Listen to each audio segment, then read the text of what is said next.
that done? Or I mean,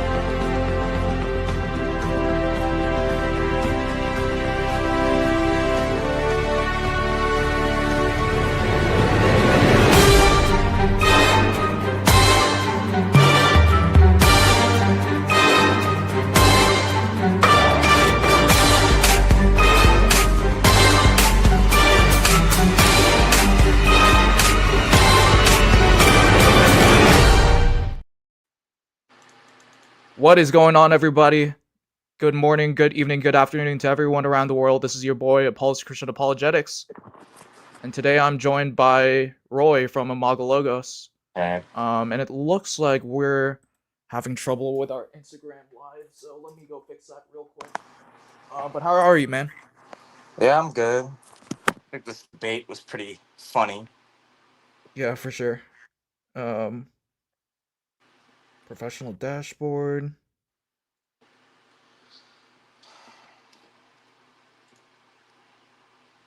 Um,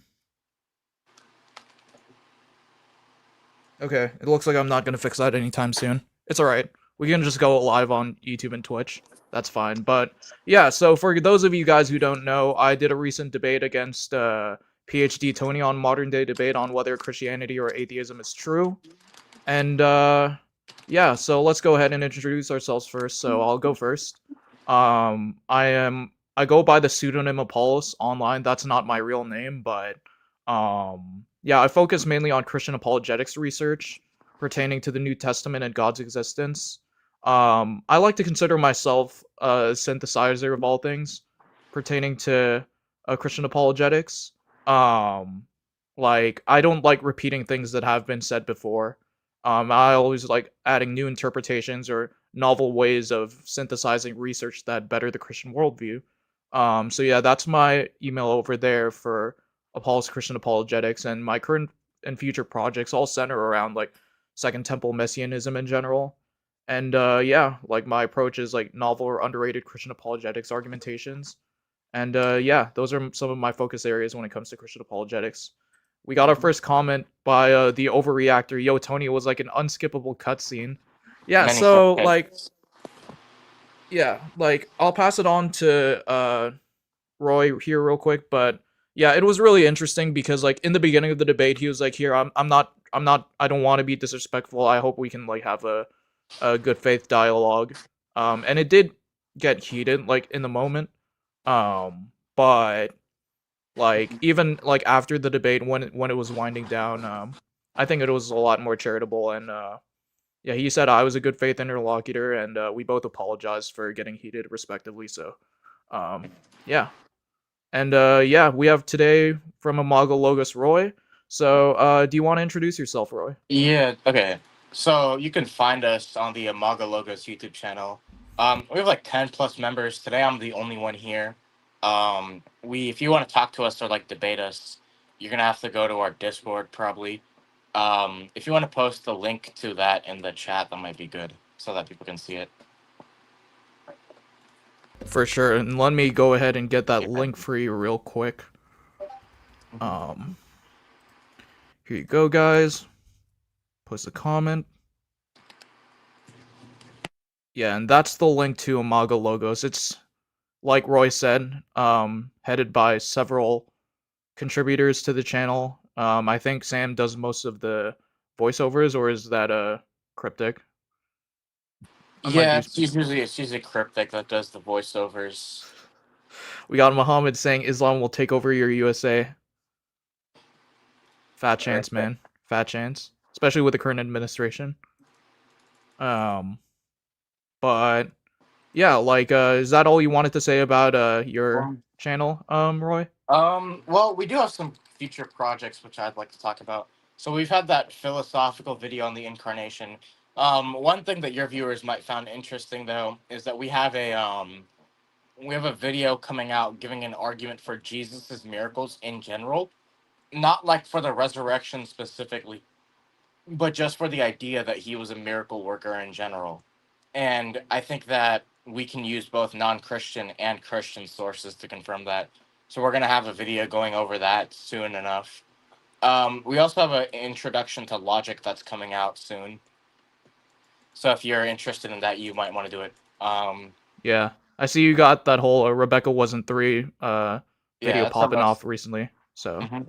yeah, Yeah, we host. If anyone's interested, we also host debates on our server. If you want to if you want to come on there and then debate, and then we can post it if you want to do that.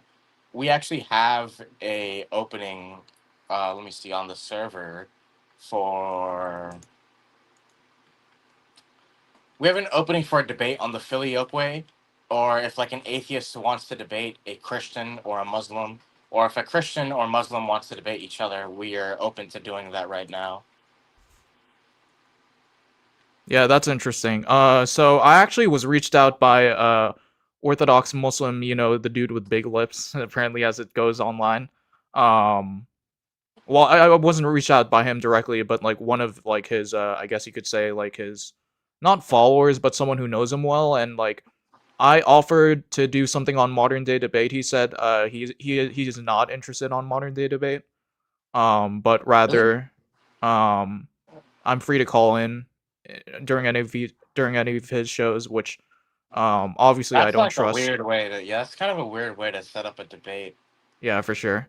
I mean, to be fair, I only have like 357 subscribers, which is a good reminder for y'all to like, share, and subscribe my content so I For can sure. eventually get monetized. And same for Imago Logos. But yeah, get Gnome says hi. Apollos, you're based in Sigma. That's true. That's Sure. true. Labubu Dubai chocolate. Roy, marry me. Do you know this person? Who? This guy, Okay, I do know who that is. Yeah. Sroxa. It looks That's like isn't that how it's Armenian spelled. Pilgrim on the Discord? Oh, okay, gotcha. I can Six ask. seven six Let seven me mango mustard. let me log into Discord and actually go check because I rarely type it as Roy in there. I have to like turn on my computer and everything. Yeah. Roken says the video is planned for the authorship of the contested Pauline epistles later this year. Is that for IP or is that for Imago Logos? Rogan.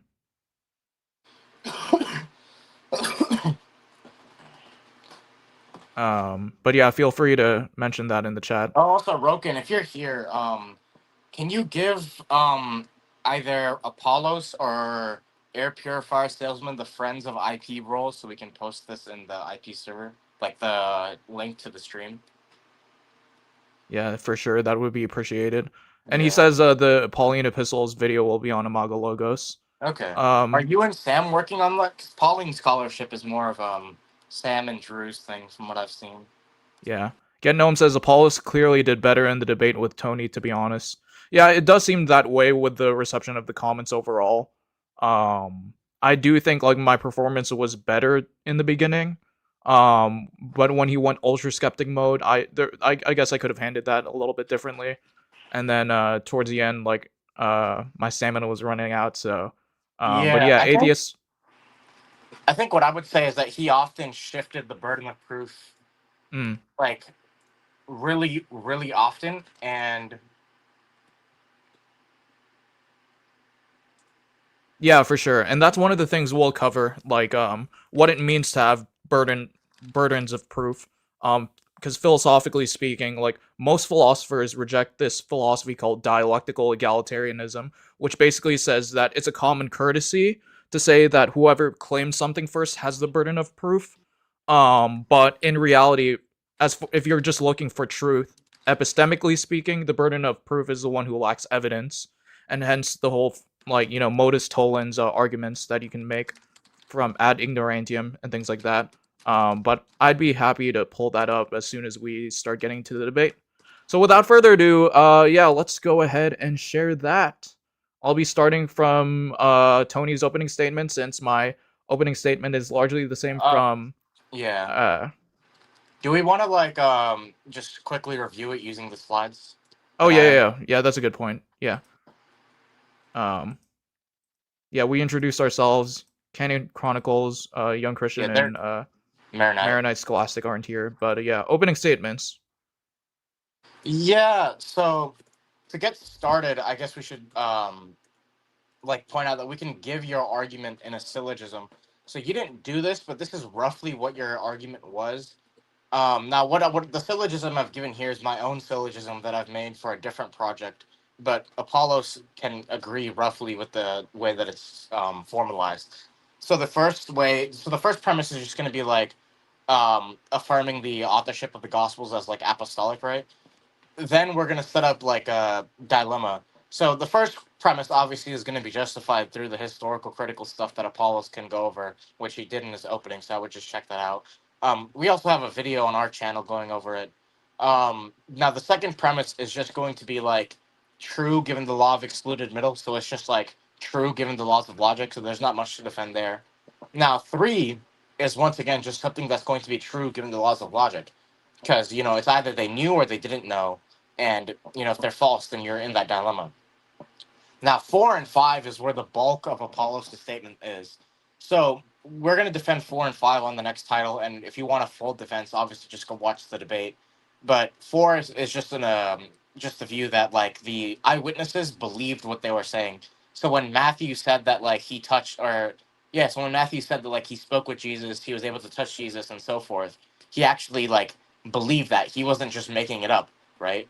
So that's going to be pretty important for the resurrection argument. And the next important premise is going to be is that when the apostles said that and they believed it, they weren't deceived. So like the sensory experiences they had actually corresponded to reality, and that's what premise 5 is about. So those two are going to be the most contentious premises, obviously, and those two are the ones that Apollos focused the most on. I guess Yeah, one, for four, sure. and five. 1, 4, and 5 would be the most contentious here. Yeah, in my So opinion, I don't think many scholars would doubt 4. It's mostly yeah, like 1 one and and five. 5. Yeah, but Um, the issue is that once you prove 1, 5 just does not work. It's like impossible for 5 to work. I mean, 5. It's impossible for 5 to be false, I should say. If 1 is true, because the type of sensory experiences described in the Gospels just cannot be the result of hallucinations or something similar.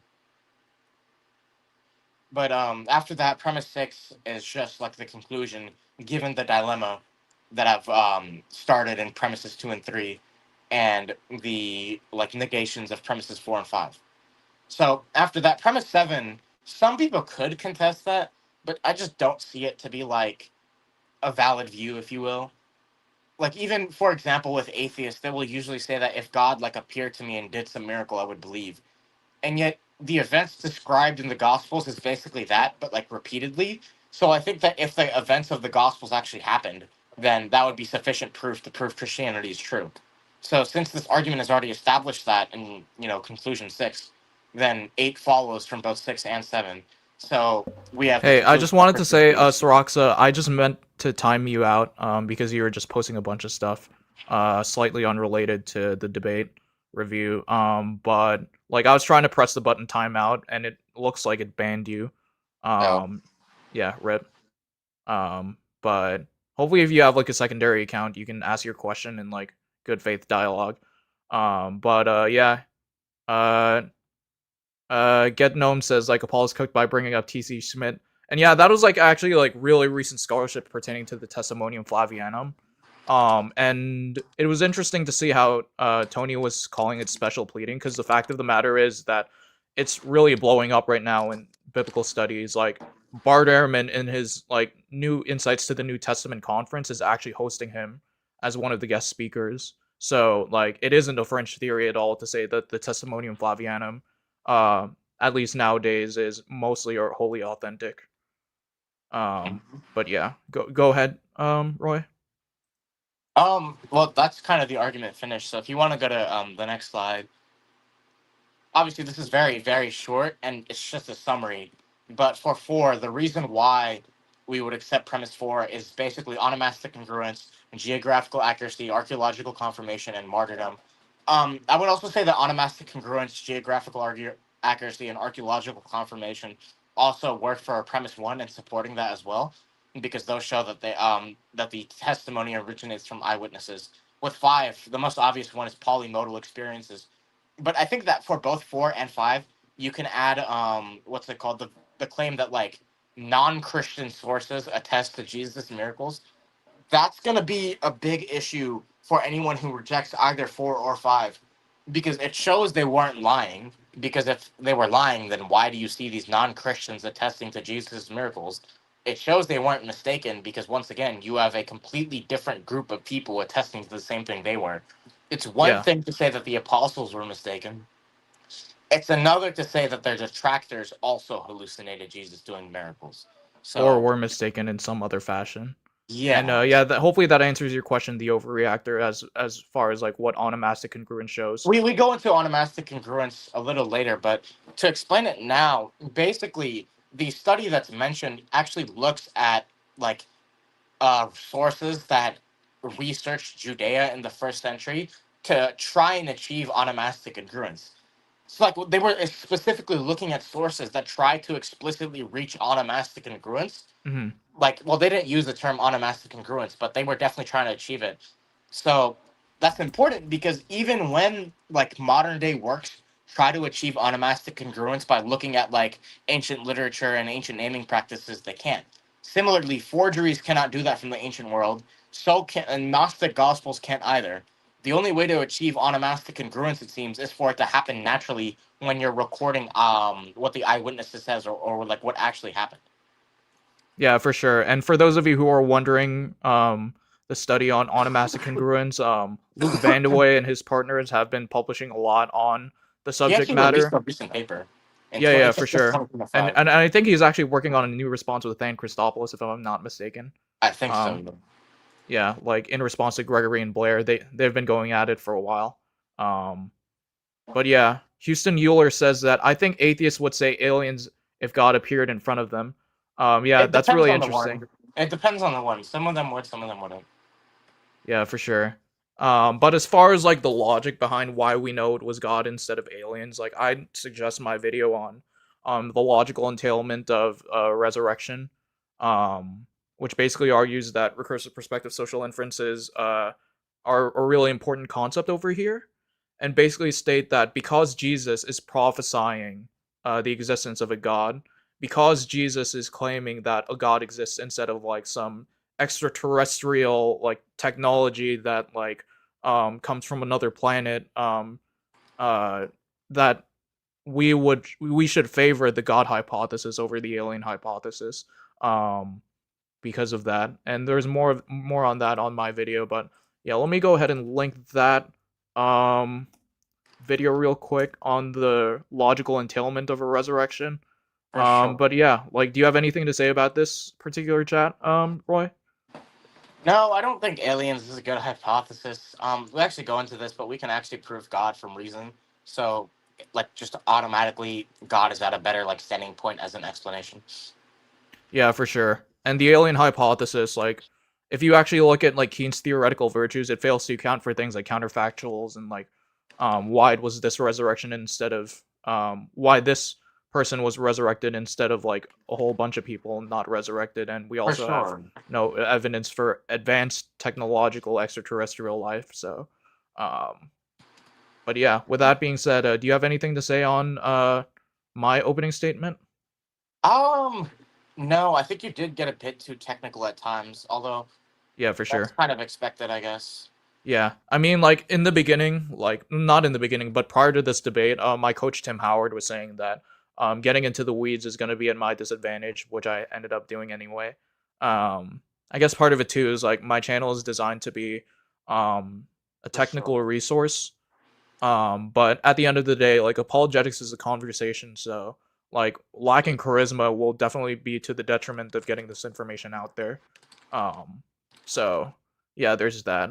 Um, okay, so did we want to go over Tony's statement? Yeah, do you want to play it or do you want to just? Yeah, let's play it first. Because I have Um, some stuff going over it. yeah, let's put that over there. And let me know if you guys. Oh, wait, actually, you guys might not be able to hear it. Um, mute screen audio. Um, I think you, I think you demoted PhD Tony to an associate's Tony. That's Perhaps, fair. perhaps. He does have a PhD, but it's in an irrelevant field, not related to biblical studies or history or classics or ancient history and anything like that. It's like in earth sciences, if I'm not mistaken. But yeah, let me know if you guys can hear this. second and hit that like button. That would make you a hero of this live stream and help boost us up. We got about 120 people Ryan's watching talking right now, and yeah, help boost us up. So Yes, without no? further ado, Maybe so. over to you, Tony. Thanks for coming back.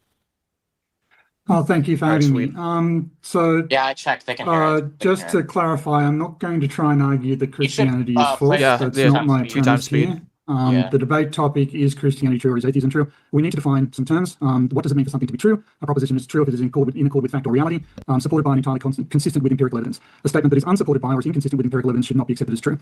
What is meant by Christianity? Christianity in and of itself presents a monolithic myth that there is one Christianity. There are in fact many Christianities, but as Apollos has said, we're not going to get too far into details. Christianity entails the belief that Jesus Christ was a historical figure of one being with the God of the Bible who was crucified, buried, and bodily resurrected before ascending into heaven. In order for Christianity to be accepted as true, we must find empirical evidence supporting the following claims. The God of the Bible exists and is the only God. Jesus Christ was a historical figure. Jesus Christ was and is one being with the God of the Bible. How do you want to like let it play in full, or do you want to go like whenever he makes it point? Yeah, I was thinking like point by point. Okay, so if you pull up my slide 10, so he just says we must find empirical evidence for the following, and then he lists those claims.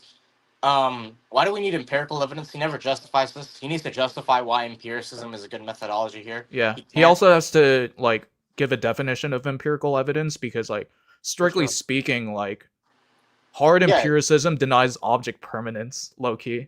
So yeah, you can kind of argue it that way. Yeah, you can. I can see where you're coming from. Yeah. yeah, You need, because if you just if we define empirical here as stemming from sense data, I wouldn't say that most science, like I think most science begins with empirical evidence, but when you like read a study itself, you don't have the empirical evidence yourself. You're dependent on testimony. So even with science, it's not really empirical evidence as much as it is someone else does empirical data, gets empirical data, then they publish a study, and then you have to trust the testimony of the authors and the editors. yeah, for sure. And there's like been like a whole swath of studies of what it means for testimony to count as evidence. There have been like reductionists who say that testimony is a combination of like memory, experience, and something else. That it reduces to like other forms of evidence. Essentially, is what the reductionists would say. And then yeah, so like epistemologically speaking, like we have methods of like determining qualities of eyewitness testimony that would highly be unlikely to have been forged if it was not eyewitness testimony, such as onomastic congruence, getting details right if they are in fact claiming these facts of the matter at hand. And you know, like saying something like J.R. Tolkien is not analogous because, well, J.R. Tolkien is not writing a nonfiction book when it comes to, Lord of the Rings, for example. As a matter of fact, like, I I still have to like give receipts for this, but I do not think that historical fiction was like a genre in ancient Greco-Roman antiquity. Now, that of course gets into like the whole like question of like what do you mean by that, and like obviously like people believe that Romulus and Remus were apotheosized into heaven and things like that. But yeah, what do you think so far, Roy? I wouldn't know where to stand on that issue. I'd probably have to look more into how good it is. Yeah, for sure. The overreactor says, in some possible world, a sound ontological argument is formulated. If there's a sound ontological argument in some... the apologetics squared argument, yeah. It's the Yeah. ontological argument, the one that like... This is real. Yeah, that's like a... Yeah, he made an actual video on this. If you search up apologetics squared meta ontological argument, you'll find it. Low-key, it could possibly work. I'm not trained formally in like modal logic, so... we do have someone that is we have someone who almost is, and we do have someone that is on our server. He didn't join though, so gotcha. No worries over there. Let me see if I had anything on my slides as far as what he's said so far. But no, not yet. We can continue on. So did you have anything else to say regarding what he said so far? not really. I mean, we can provide the evidence for God, which we're going to do in a different slide, though. Mm-hmm. Yep. Bible, Jesus Christ died, was resurrected, and ascended into heaven. In order to support the Christian hypothesis, Christianity must adduce evidence exclusively consistent with their claim. That is, forms of evidence which, if accepted, cannot be used with equal validity to support other religious claims. Yeah, so that actually goes against the standard definition of evidence. Evidence can actually be causally underdeterminative, which basically is a fancy way of saying like evidence can be in support of one proposition, but also another proposition. Now, of course, like if evidence, according to the Routledge Handbook for Epistemology, if like at the end of the day we have no better reason to believe like one hypothesis over the other, then yeah, we would need like some sort of like tiebreaker. But just in principle, like yeah, like evidence for Jesus' resurrection would also be evidence for like Jesus was being incarnated as Vishnu, although that's not what we believe as Christians. So I mean, I'm happy to get into like how we rule that out, like logically speaking, which kind of goes over like the recursive perspective social inference video that I made about the logical entailment of a resurrection. But yeah, I mean, like, what do you have to say here, Roy?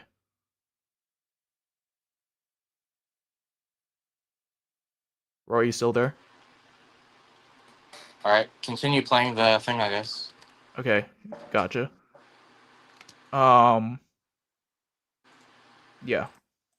For instance, if we are required to accept testimony from witnesses in support of Christianity, we must also accept witness testimony in support of other religious traditions. To do otherwise is to succumb to special pleading, which is a form of double standard.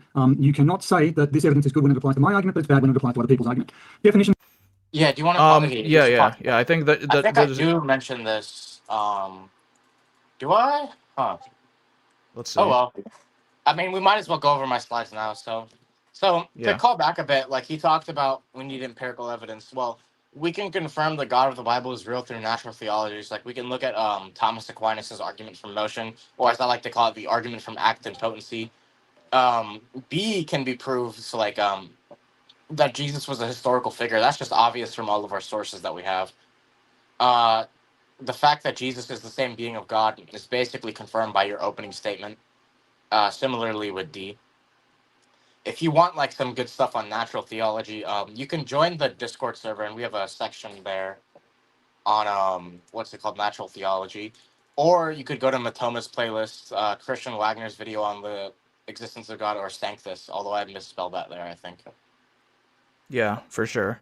Does Tony actually have a PhD? As far as I can tell, yes. I have his personal email address because the debate Zoom call link was sent to our personal email addresses, and I looked up his personal email address, like did like a kind of Google Dorks thing to see where else it popped up in the web, and it actually appeared in like some scientific journal regarding earth sciences, like from some college in Australia, but it has nothing to do with like biblical criticism or like history. As like Get Gnome says, Tony was not acquainted with modern biblical criticism pretty clearly. He didn't even know most scholars think Mark was the first gospel.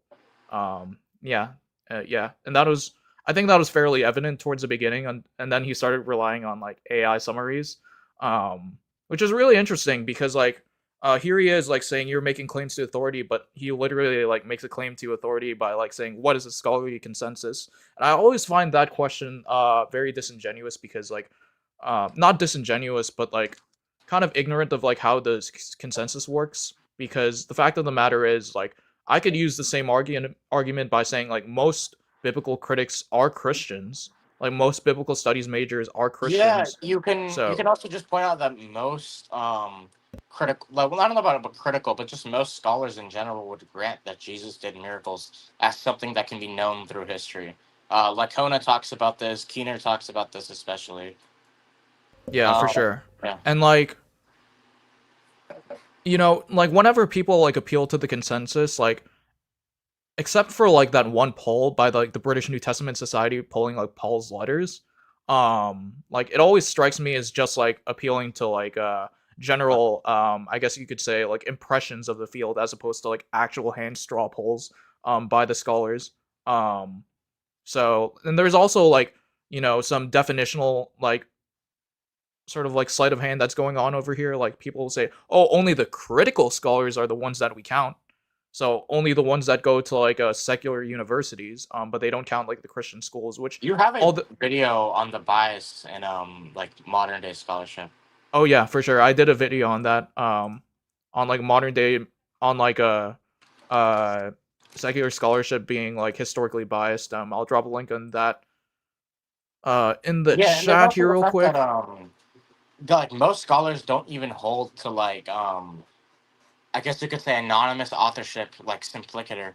They'll grant Yeah. that for Matthew. They will not grant that for Mark and Luke. And Yeah, with John, most scholars believe Mark was like some sort of like Peter's testimony. I don't know Um what they would say about John, but from my reading of it, I haven't obviously taken a poll. I've seen like just theories all out the place. Some yeah. people think it's a forgery. Some people think it's anonymous. Some people think it's John the Apostle.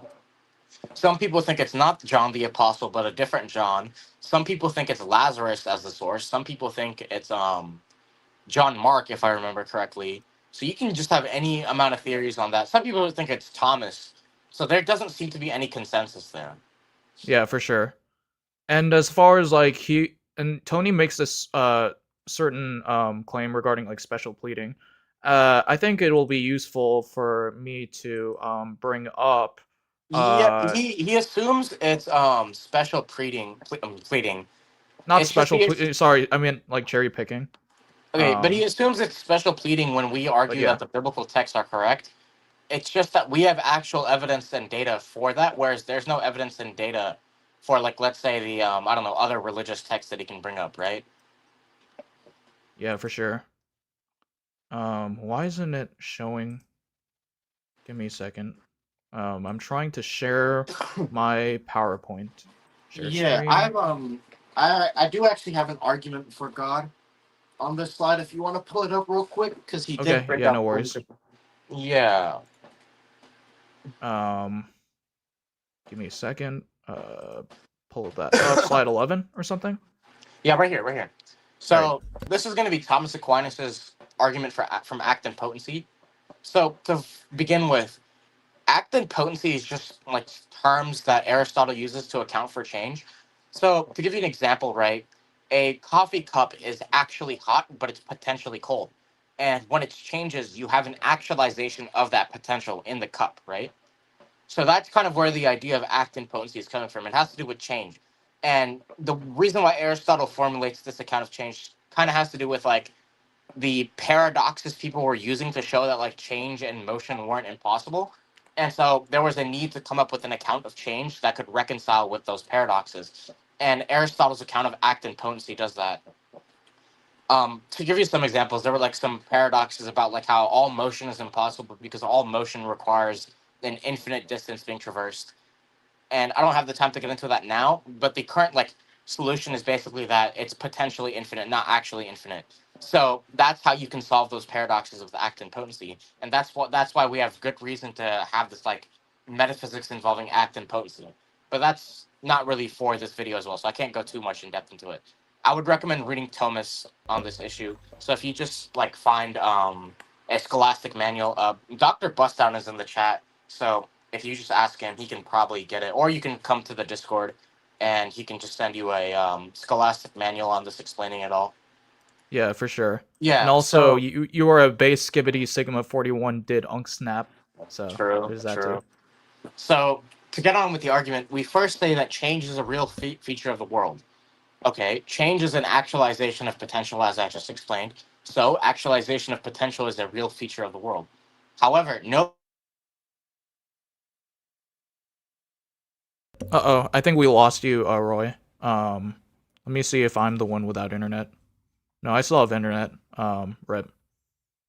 Can you guys still hear me at least?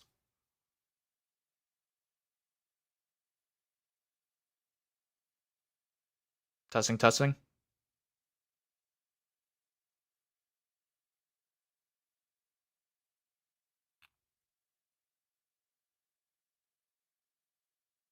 Okay, yeah, you guys can still hear me. Let me go ahead and message Roy real Oh, quick. is it working now? Oh yeah, you're back. There you Okay, I go. don't know what happened there. I guess my internet's just buggy. Yeah. Did you get how far did I get into the argument? Something about I don't know actually. My bad. I was I'll just trying just. to like pull something up. Did you guys get the explanation of act and potency at least? I think you were getting into that, yeah. Ooh, okay. Um, Huh. Trying to figure out. Let me just rewatch the stream and I'll see where it ended. Okay, yeah. But in any case, like, y'all guys know Imago Logos. They have their Discord server, and is it open access? Like on the channel. So Okay, I found it. So I stopped at premise 4. So okay. to continue on where I was, so obviously premise 1, we established that change is real. Then we said that change is the actualization of potential. Then we said actualization is real because change is real. So now we can get to premise 4. No potential can be actualized unless something already actualizes it. Now, the idea here is that in order for a potential to be actualized, there needs to be something that already exists because potential cannot actualize other potential because it's just potential. Similarly, nothing cannot actualize something. It's kind of like nothing doesn't create anything because it has no properties, right? And this is going to follow from principle of causality, which you can probably justify using principle of sufficient reason. I would recommend reading Edward Fazer's book, Intro to Scholastic Metaphysics, then reading his book, Five Proofs of the Existence of God, which is where this argument is from. So now we can move to premise 5. So any change is caused by something already actual. Oh, did my slides disappear or something? My bad. I was trying to Oh, test something. Oh, there you okay. go. Okay, so now we can go to premise 5. So any change is caused by something already actual. Premise 6, the occurrence of any change, C, presupposes something or substance, S, which changes. So basically, in order to have a change, you need something that does, in fact, undergo the change. So the existence of S, which is the thing that changes, at any given moment itself presupposes the concurrent actualization of S's potential for existence. So the idea here is that things have potential to exist, or they can actually exist. So, for example, a unicorn potentially exists, but it does not actually exist. It's only possible. So, the idea is that whatever exists currently has its actualization or has its potential to exist being actualized. So, premise A says so any substance S has at any moment some actualizer of its existence. 9, A's own existence at the moment it actualizes S itself presupposes either A, the concurrent actualization of its own potential for its existence, or B, A is being purely actual. So either it has some potential being actualized, or it's purely actual, right? Because if it has no potential, then it would have to be purely actual. So that's going to get into either A. So basically, what's being said is that we either have a infinite regress of like things composed of act and potency, where each potency is being actualized, or we're just going to have like a first cause, which is pure act. That's kind of what he's getting at. So if you go at the next slide, we can there's some more stuff there.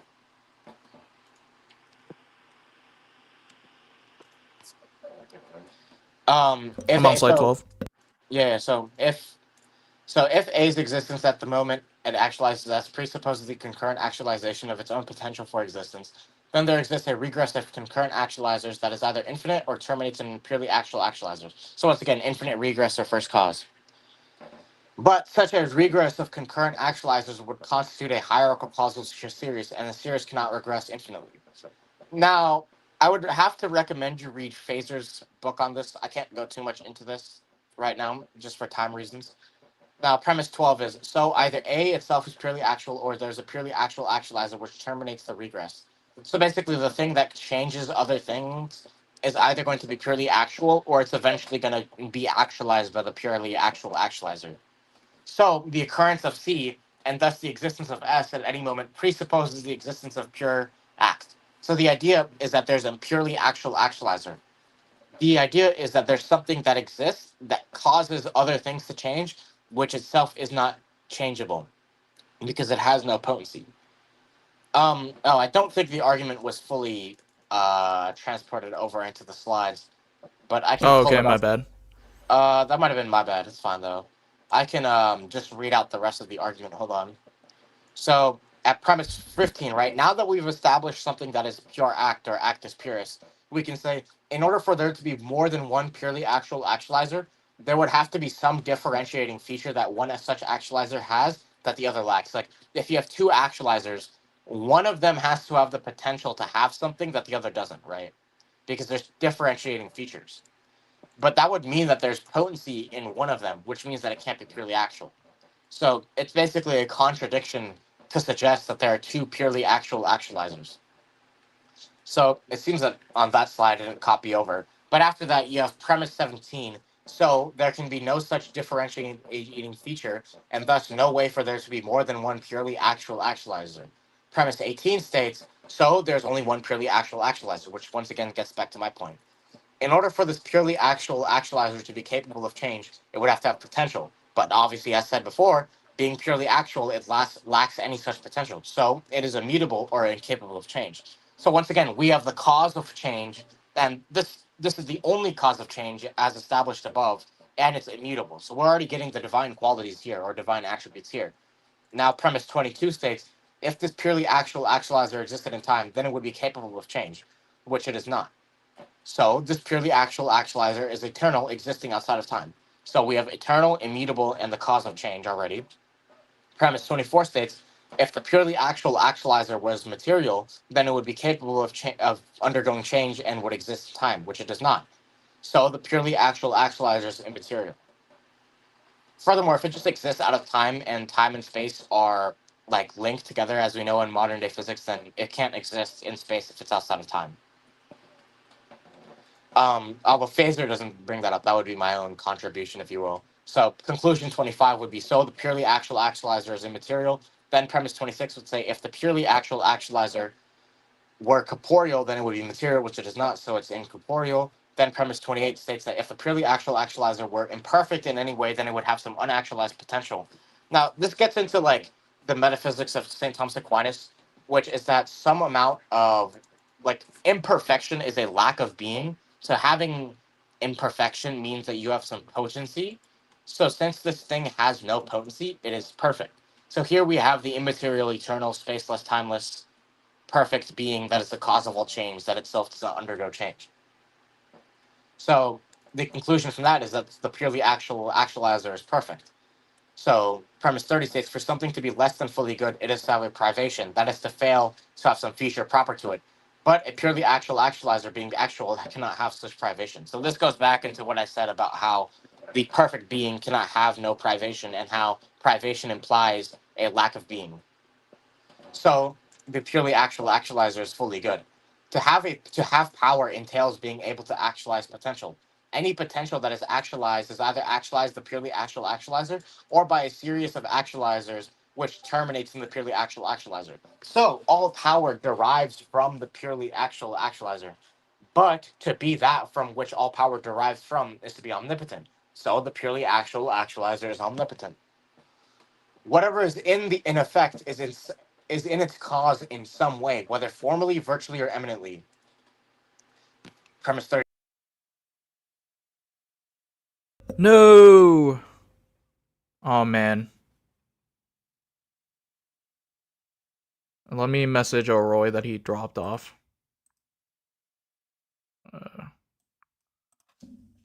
You dropped off. Oh, okay, he's back. But yeah, guys, like as far as like ontological arguments go, that's and like Thomas arguments go, like that's all on Roy. Like I know some philosophy to manage myself in these sorts of debates, but not to this level. So yeah, go on, Roy. Okay, where did I stop at? It was Oh yeah, okay, I see where I stopped off. So premise uh let's see. Yes, so premise 38 says that whatever is in an effect is in its cause in some way, whether formally, virtually, or eminently. And premise 39 is the purely actual actualizer is the cause of all things. Premise 40, so the forms or patterns manifest in all things it causes must in some way be in the purely actual actualizer. So basically, all things must in some way be in this purely actual actualizer. These forms or pattern can either exist in the concrete way in which they exist in individual particular things, or in the abstract way, which would mean they're thoughts of an intellect.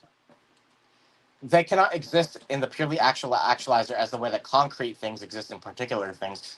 This is because the purely actual actualizer has no parts, because having parts entails potency, which gets back into the whole like, how do we resolve the infinite motion paradox thing? Because the idea is that having parts entails potency. So a purely actual actualizer can have no parts.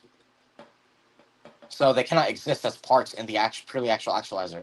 So what follows is that they must exist as like thoughts or in the abstract way, which means they're thoughts of an intellect. What this means is that the purely actual actualizer has intellect or intelligence, But since everything, all forms or patterns of thought are in this intellect, that means that it's all knowing because nothing is out of range. So the purely actual actualizer is omniscient. So that means that we've established a purely actual cause of existence of all things, which is one immutable, eternal, immaterial, incorporeal, perfect, fully good, omnipotent, intelligent, and omniscient thing. But that just means God exists. That just means God exists. So God exists. Now, obviously, if you want to get like the full in-depth treatment, I would recommend looking at Edward Faze's work because this is where I'm getting this from. All right, and that's the full-blown Sure. Thomist argument. We've got a lot of comments. First off, let me pull out where is it?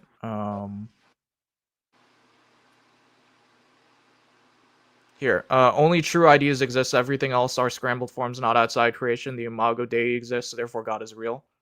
Then he talks about numbers I not don't being think that. metaphysical. Yeah, I don't think that's a sound argument. If I can't lie, I feel like you're gonna have to elaborate more. Yeah. The philosophy is vanity. Science is inherently a Christian. Okay, look, science developed out of like philosophy. Basically, you can't really have Yeah. science without philosophy. Yeah, for sure. In fact, the idea of like, I think he's like, science. yeah, I think he low-key is like kind of arguing presuppositionalism, because he says that apologetics doesn't sanctify Christ as Lord and give a reason for the hope that is in you. And like that doesn't necessarily follow. Like I could adhere to beliefs or arguments that are objectively true still within me, and yet they're still objectively true. So yeah, I just reject the premise that apologetics doesn't do any of that. So yeah. Yeah, I don't know. I don't really get the hate for evidentialism or foundationalism. Yeah, for sure. Yeah. Like I could literally just presuppose evidentialism and I'm just as justified. So under their view. Yeah, I don't really understand that. Yeah. Progression of the compounding paradox shows how squares and rectangles relate categorically and how Bust internal Down posted self-trans. something that you should check, by the way, in Which the one? chat. You pull it up. Who? His Bust Down, his most recent one. Oh yeah, I so- brought it up earlier. Oh, okay, good. Yeah, you can Yeah. read the Summa Theologica pre-impartial question too for these arguments. Yeah. Yeah, for sure. All right, we're nearly an hour in, and I do want to get this out of the way real quick. Yeah. So like during the debate, Tony talks a lot about, and even during like the after show hosted by Yerba May Talks, excuse me, there was like, issues with like the charge of me quote unquote cherry picking evidence. But the fact of the matter is, presenting a case in debate is not inherently cherry picking. But it can become a form of this logical fallacy, an informal one at that, which basically means that it's only fallacious insofar as it depends on context. The distinction lies in whether or not you're simply selecting the most relevant evidence for your argument or intentionally suppressing significant contradictory evidence to mislead your audience, right? And like at the end of the day, cherry picking applies to evidence. It doesn't apply to authorities unless I'm making an argument from authority, but that wasn't my argument. But yeah, like debate by nature is a selective process. Like a debater does not present every single piece of information on a topic, because like it's Tony's job to present the opposing side's argument, not my job. So yeah, it's not cherry picking if the evidence being omitted is either not relevant to the specific point being made, or if you are not actively suppressing critical contradictory information. And I don't think I was suppressing anything. Like I was bringing up like the case studies, I was bringing up the biblical scholarship, and I addressed the fact that some scholars or a majority of scholars might seem to think that, say for example, Matthew was anonymous, and so on and so forth. But yeah, like we addressed this earlier, like in our earlier question, like what do we mean by consensus, right? Because most biblical scholars believe in some form of Christianity. So like trying to limit the scope of like let's say for example, I don't know, like the relevant opinions of those who study gospels, as opposed to just New Testament scholarship and as a whole, is a part of quality control, not cherry picking. and then like those who like engage in like the philosophy of miracles to philosophers. That's a part of quality control, not cherry picking. It's the same way how we like. It's not fallacious to ignore flat earthers, because they're just not relevant experts. So Walton's classic list is the person a bona fide expert in the field? Are they credible and trustworthy? Is their claim consistent with other experts? Yada yada yada, so on and so forth. Furthermore, I'd contend that in the philosophy of epistemology and epistemology, there's such a thing called rational pure disagreement. Um, and Matthew Lutz gives this really nice paper saying that explanationism is the best epistemology when it comes to rational pure disagreement. Basically saying that part of your evidence is the fact that the consensus or the majority of scholars is against you. By the way, like Tony brought up like this whole like idea that the consensus is unilaterally against me, and I wouldn't say that at all. I'd say that there are majority opinions of certain propositions that may seem to conflict with my proposition that Christianity is true, or the arguments for my proposition that Christianity is true, namely the historical reportage model. But as long as I provide an explanation for why those experts disagree, which I do in, like, say for example, my secular biblical scholarship video, why it is the case that there are bad actors within the secular university system, and like why DEI, inclusion, equity, and diversity policies are being applied to admit these PhD candidates to forward an agenda. Now, I'm not saying that's the case for every secular scholar, but what I am saying is, as long as I provide an explanation for why there exists a majority over here, and I provide like a good, strong minority argument, then I'm justified in believing in those beliefs. And here's the sources for a rational pure disagreement. So yeah. Okay, it looks like Roy. Sorry, Yeah. Roy. I think I got I- dropped off. I don't know. Probably a bug. Gotcha. No worries. Was that you pinging me on the Discord? Yeah, it was. Yeah, that's probably one. Okay, bet. Yeah. All right, continue the debate. We got through most of the bulk of it with the opening statements. After that, it's just gonna be our live reactions to the rebuttals. Yeah, for sure. Roy, how do you know most scholars think Luke and Mark are anonymous? I believe. Correct me if There's a I'm not survey. wrong. Yeah, I think there's a survey done by one of Michael Kona's students. Yeah, didn't I think I sent you it earlier. The survey. Yeah, for sure. The goal is not always to plant seeds. Sometimes it's necessary to remove stones from the stony ground. Facts.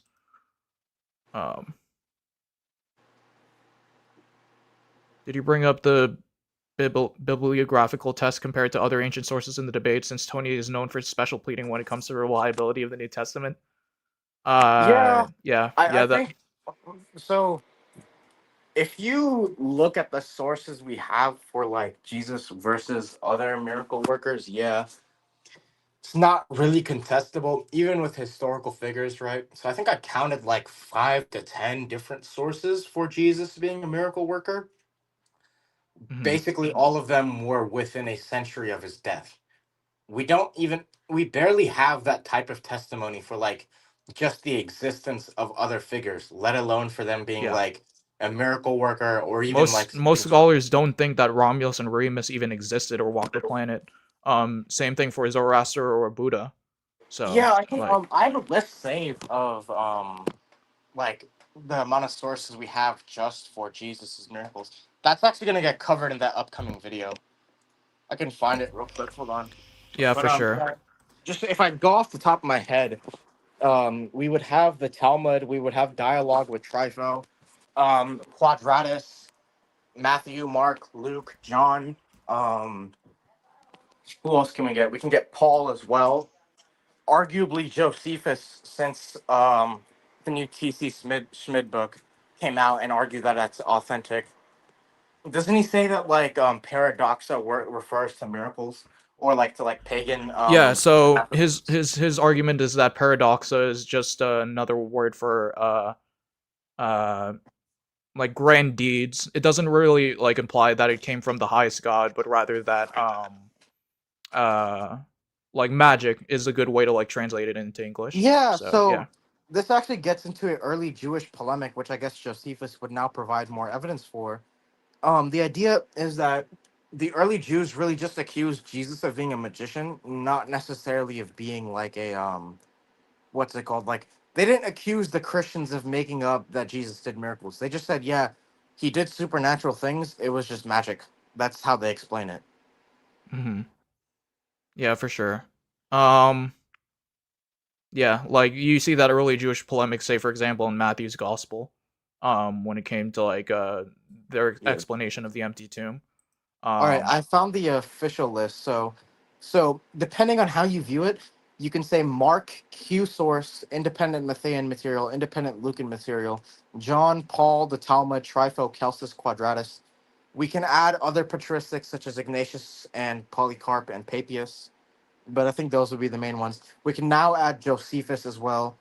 So with Mark, Matthew, Luke, and John, right? Those ones are going to be in a century of his death. They're going to be by eyewitnesses or by people close to the eyewitnesses. Same with Paul. Same with Quadratus. Quadratus actually like. So the thing with Quadratus is that if you look at what he says, it's that he basically points out that you can go to the eyewitnesses of like the resurrection miracles. Like as you know, in places in the Gospels, it talks about how Jesus like raised someone from the dead. So Quadratus says that you can look at like the healing miracles or those kinds of miracles, and you can go look at the eyewitnesses, and they'll testify that like those things happen. And he's telling this to the Emperor of Rome himself. So I highly would doubt that he was lying here. Like he straight up says, "Hey, if you don't believe me, you can go consult the eyewitnesses, and they will say the same thing I do." And then the important part about Trifo and Celsus and so forth is that they show the Jewish polemic of like saying that Jesus was a miracle worker. There's no point of them to lie about that. They wouldn't have said that unless Jesus was actually a miracle worker. yeah, for sure. And then we got some stuff by Not Salmon Fish. To I'm not sure if he's like being sarcastic or like. Do you know Not Salmon Fish, by the way, Roy? I don't recall that name. He might be using a different name that he does on like the Discord or something. Okay, because it sounds like he's like making like conjunctio oppositorium. I'm not really familiar with like what exactly he's trying to say, but in any case, like Magalocus's Discord server is public access, so there's that. Okay, yeah, and then we got some comments by Muhammad. Atheists believe in sin but not God. Hebrews, for example, isn't named, but it seems likely that Paul wrote it in a slightly unique way, or it was someone who was familiar with Paul's delivery style. Um, I might contest that because I do think that there's strong um the lack of the lack of internal Paul usually starts out by saying that he is writing his letters. So Hebrews honestly has that anonymous attribution in the early church. So but I think I would lean Pauline, but that's not really the topic of discussion today. yeah, for sure. I do want to get over, or you know what, we'll wait until like he claims it. Um but Yeah, once yeah. we get through the opening statements and like the first few rebuttals, I feel like the pattern of the debate becomes super repetitive. Yeah, for sure. Share screen, which is true. All right, let's get at it. Form of double standard. You cannot say that this evidence is good when it applies to my argument, but it's bad when it applies to other people's argument. Definition 3. What is meant by atheism? Atheism is the position that there is, to date, insufficient evidence to accept the claim that any deity exists. In order for atheism to be accepted as true, we must find evidence supporting that claim, that there is at present no sound evidence supporting the existence of any deity. So, we have two hypotheses. Hypothesis 1. There is no divine revelation from any god. 2. Humans regularly and reliably imagine themselves to have experienced personal revelation supporting the existence of a god or multiple gods. There's no reality that you're going to save $1 million and live on 4% return. What are the consequences of this hypothesis? There should exist wildly divergent and mutually inconsistent divine revelations. No individual should be able to reliably demonstrate access to divine, esoteric, or otherwise inaccessible knowledge. Hypothesis 2. There is only one God. That God is not deceitful. That God wants to and is able to reliably communicate their existence to humankind. And by definition, there is no other mechanism of receiving divine revelation except from the one God. The predicted consequence of hypothesis 1 is that all received divine revelation should be internally consistent, and their correct interpretation should be almost universally agreed upon. Yeah, Yeah, that's definitely something we would contend with. You know, yeah, like the whole like divine hidden. slides on this too. Yeah. Let's pull that up. Okay, so to get this basically right, he gives first of all he does the whole special pleading thing. He never tells us why other religious testimony is on the same ground as Christian testimony, especially given the arguments Apollos gave. Then he makes atheism about a claim about epistemology. Like, that's just not true. It's not about the evidence. It's a metaphysical claim, not an epistemological one. Like, you can be a theist and think there's no evidence, and you can be an atheist and think there's a bunch of evidence for God. Ultimately, it's a metaphysical claim, not a epistemological one. So the next important part would be Tony basically gives us two hypotheses to work with. One, there's no divine revelation and humans just invent beliefs about gods. Or two, God and divine revelation is real. So he says on the first account, you're gonna get like no consistent divine revelations. You're gonna get a bunch of different interpretations. You're gonna get people thinking of very different conceptions of deities, right? Then he's gonna say that under the second hypothesis, that's gonna predict that like what's it called? That all like claim to receive divine revelation is consistent and there's no differing interpretation. Basically, that there's only going to be one religion and denomination. But why do these predictions follow? He never actually says why. He just says that these are the predictions under this hypothesis, but he never explains why that's the case. Also, I think I fumbled the first like mini bullet point. I should have said Tony says this first predicts mutually incompatible, but I put second. So that should be first, I'm pretty sure. Regardless, Tony never actually justifies why we would expect there to be no inconsistent like interpretations, or why we would expect there's only one claimed divine revelation. That's just not justified as to why we would expect that given that hypothesis. So like his argument is obviously that, oh well, our observations are like they fit more with my own atheist hypothesis, whereas the theistic one doesn't work. But the issue is he never explains why we would expect that prediction. So it's basically just a non sequitur. Yeah, and at the end of the day, like, you know, if we're arguing for a specific version of theism, Christianity, then ultimately we'd be understanding that it's entertaining, not entertaining, but it's like claiming like this divine narrative where like creatures eventually come to know God's existence in the afterlife. So as far as like why they aren't like given like omniscience like from the moment that they're born, it kind of ties into the problem of like divine hiddenness and suffering slash evil, which is something that Tim Howard touched on in our latest Ratchet Christie meeting. But yeah, like I think the simple explanation is that God wanted us to have the freedom to reject him, and in order for us to have the freedom to reject him, there would have to be some epistemic distance, to where like we would have to be diligent, like good interlocutors and like good faith, reasonable like investigators to come to the conclusion that God exists, or you can have faith, which many Christians do. So, but yeah, anything else, Roy? No, I have some more slides, but that's for his other claims. Okay, sounds good. Let's get back at it. Observations. In fact, we observe multiple different mutually contradictory God claims, all of which claim divine revelation in support of their by their adherents. Even within By the way, there are mutually contradictory like models of evolution and like models of cosmology that don't require God. So like this is kind of like a double-edged sword. So Yeah, if contradiction between different models or interpretation is an issue, then you'd have to throw out a bunch of stuff, not just Christianity. yeah, for sure. Christianity, we observe significant deviations in belief and practice. There was an early branch of Christianity that believed that Christ was 26 miles tall and 4 miles wide at the shoulder. We do not see. Do you think he's referring to the Gospel of Peter in that instance when like? I have no clue, honestly. Yeah, I haven't heard of that. Yeah, I think he's just trying to use rhetoric here. He does that a lot in the debate. Yeah.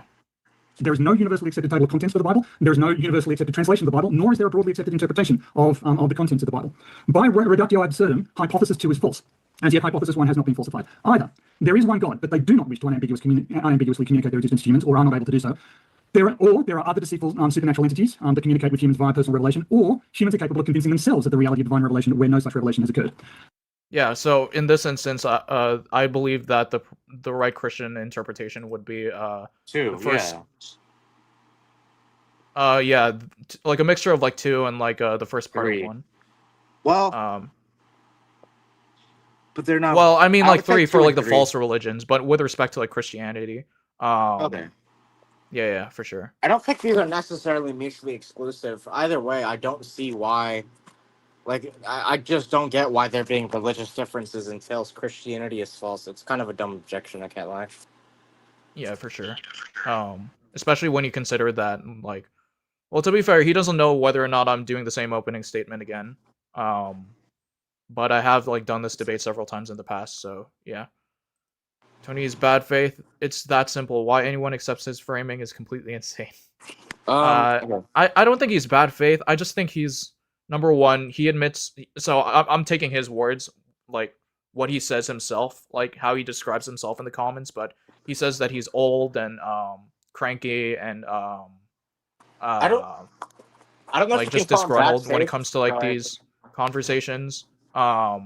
And yeah, I just don't think he's kept up with the latest biblical scholarship. I think his like general avenue of like interest deals more with like science, um, like pertaining to like the age of the earth as opposed to like biblical history. He makes a claim over here that he was trained in historiography, and I seriously doubt that. Or at Yeah, the so very he's least, not he really hasn't kept like. up with the latest method. So yeah, sorry. What are I you don't know gonna if say, he's. Troy? I don't know if he's like dishonest explicitly, right? But he definitely does use some tactics that would be considered very dishonest. Because in the entire cross examination, he was basically just burden shifting, and we're gonna get into that. But that seems to be kind of like a dishonest way to do this. But hold on, let me show this one on stage. Oh, does it not work? Someone asked if they can share links. You might want to put that up on stage. Yeah, I don't think you can because YouTube has this like only moderators can do it. If you want to like share a link, Apollos, if you could post the link to the Imago Logos Discord, and then like they can just send it to on there, and then from there we can figure it out. Yeah, for sure. Yeah, just send a link to the Imago Logos Discord on the chat. I think you have to format it in a special way, or else the link doesn't work. Yeah, you can try like putting brackets around it. I don't know if it'll work though. So Let me try and see if I can share the link to the Discord one. hmm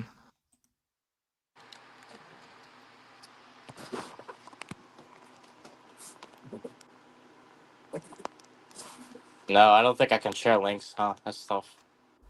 rip. Okay. Let's Well, maybe see if I do here. it through Steam, maybe if I do it to StreamYard, maybe that'll work. Oh no, that doesn't work either. Huh. Yeah. Hold on. Here. Let me send you something in DMs. Try and share this. Try and send that in the chat and see if it registers. Yeah, links don't really work in YouTube Lives. Try and send that link in the chat. What I just sent you. Yeah. Okay, there you go. So you might want to show that up on stream on like the chat. So if you go there, just like remove the spaces between the dot and the GG and the slash, or just take that last string of characters and like put discord.gg slash in front of it, and then that's the invite to the server. For sure. So, yeah, How to just give join super that. chat? I need to be monetized for that to happen. Yeah. But my Patreon is going to be released soon. I do think that so some people have been asking me about a Patreon, and I do have one developed. I just haven't advertised it yet. So more news on that for sure. Oh wait, I think that's Young Christian servers, but I don't think that doesn't matter. So that's the invite to Young Christian server. Just join that and ping Young Christian with the link. He can probably just send it to me. Oh, let me send the link for Imago Logos then, because that was the wrong link. mhm. That's awkward. Okay. In the meantime, I'm gonna play the rest of this and see if we come across anything else. Thanks, Jesus Christ is God. For sure, for sure. Oh wait, did we Communicate get it with humans posted via in there? personal revelation. What's that? Yeah, I think someone posted in there. Do the most recent one by. Yeah, there you go. Yeah. That should work. All right, Yeah, bad. just join that Discord and then you should be able to get in. Mm-hmm. Or humans are capable of convincing themselves of the reality of divine revelation where no such revelation has occurred. These aren't exclusive ors. These could all be true. Okay, so we know that at least some divine revelations that people have received have been must be false. They can't all be true. Is there some reliable objective mechanism by which a genuine divine revelation may be demonstrated to exist? And the answer is no. If such a mechanism existed, we would again see unity of Christian scriptural interpretation and moral judgment, which we do not observe in reality. Conclusion: Okay, you at least some might individuals want to claim to have pause received. there. Yeah, so here go to, let's see, which one is this? Yes, slide 14. Okay, so he just says that there's going to be an objective method only if we see unity in interpretation. This isn't justified. Now, I want to call this out specifically because he kind of just makes conditionals. So, like, a conditional is just going to be an if-then statement. It's like if X, then Y. He makes conditionals like this all the time. Like, with his initial hypothesis about Christianity being true, where, like, if there's divine revelation, then we would see a unity of interpretation. That's a conditional. He makes these types of conditionals all the time throughout this debate and in this opening statements, but he never justifies the conditional. So he never actually satisfies his burden of proof, which is important because that just means he can't use his argument. If you can't satisfy the burden of proof, then your argument falls flat. And Yeah, for sure. yeah, I can go over the rest of this, and then we can just skip through the opening statement if you want to get through this in time. Okay, yeah. We'll pull up the opening statement you said. Like, if you want to just no, we can just like get through these slides that I have on the opening. Oh, okay, gotcha. Sorry, I was looking at my phone earlier. Yeah, do you just want to, after that, do you just want to move through the cross exam? Yeah, for sure. Okay. So we are on, yeah, slide 14 should be it. Yeah, you're on it. Okay. So after that, he kind of just like goes into like stuff about how, oh, we know that there's things in the Bible that are false or that are too late. He'll give the late dating of Daniel. He just assumes this. Either way, even under a late dating, Daniel still predicts Christ. So it doesn't really work because 2nd century BC is still before Christ anyways. We actually did a stream on what's it called, refuting Tobias Singer in his debate with Jonathan Sheffield. We cover messianic prophecy there. We also cover Daniel 7 a bit more in our Christology stream. So if you go to Apollos' YouTube channel and just click live, you'll find those 3 streams and you can see where they are. So he then just makes a bunch of other claims about prophecy, such as it being self-fulfilling or it being just ex eventu, like after the fact. He doesn't actually justify this, he just asserts this. Then he just assumes that the Bible teaches young earth creationism and flat earth. We don't accept that, so why would that work against us? Like, if we're not going to use that interpretation and you're not going to provide any evidence for that interpretation and just assume that's the case, I don't see how that forms an argument against us, because you're just assuming something we reject. You're just begging the question at that point. Then he says there's no archaeological evidence contradicts the Exodus. We would just disagree with that. You can't really have archaeological evidence contradict the Exodus per se. Yeah. Because that's not really how archaeology that's works. Not even what the critics of the Exodus would say. They would say that there is no positive arguments that an Exodus occurred, but the fact of the matter is, like, number one, we do have like the city of Avaris that would imply that there's a Semitic population over there.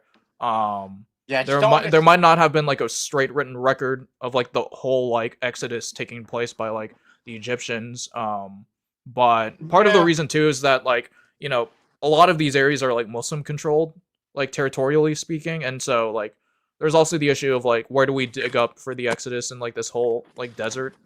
So yeah, that's true. Like, I'm not exactly sure if like their governments would necessarily be fine with all excavation, the expeditions. So after that, he kind of just gets into like an analogy meant to show that, like, oh, you know, mentioning place names doesn't mean much, because he'll go into like an analogy where like we'll talk about how this random person is the president, and then we'll get like all the facts right about the geography. So the issue is that assumes that the writer has knowledge about geography and place names, right? But that only works if there's a method for them to have knowledge. There isn't any method for the apostles or whoever wrote the Gospels to have knowledge about like the places they speak about to the manner that they do, unless they were actually recounting events from there, right? Because think about it, they would actually have to be in those places to have knowledge, since they didn't have things like Google, right? So the question just becomes like, why were they in those places, right? You know, like, how did they obtain that knowledge? What made them go to those places? Well, the best explanation is that they were in those places when the events they narrate happen, right? So the idea is that just the best explanation for them knowing about these places is simply because they were there when the events they described happened. And that's why they know all these details about like the geography of the places.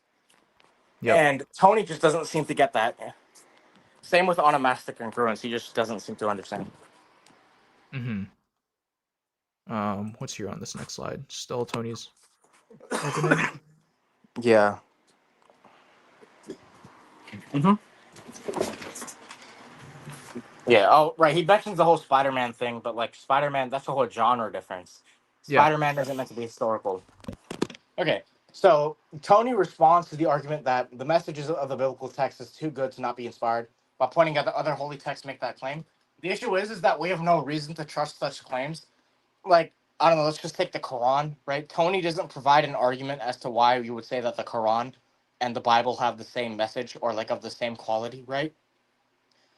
But also, you don't even use this type of argument like simplicator. So it would just be a straw man of your opening, basically, because I think he did know of your opening beforehand, right? Say that again. Sorry. Did he know of your opening beforehand? He said that he did not research me before going into the debate. That's odd. Which I would be I'd be inclined to trust that. So yeah. Either way, I think it's still a straw man if you're not making the argument. Regardless, we can just point out that, unlike with other holy texts, we can show that the Christian message is superior via natural reasons. So you can use like natural law or different ethical paradigms to confirm biblical morality is true. Then we can use empirical and historical evidence to demonstrate the superiority of Christian ethics. And we have a video coming out on that, doing that, that shows the impact of Christianity, like sociologically and historically. Now he responds to the martyrdom argument by looking at other examples of martyrs, right? Like he'll look at, I think he talked about he should be researching. Yeah, pretty much, I agree. But Tony's response to the martyrdom argument is by looking at other examples of martyrs.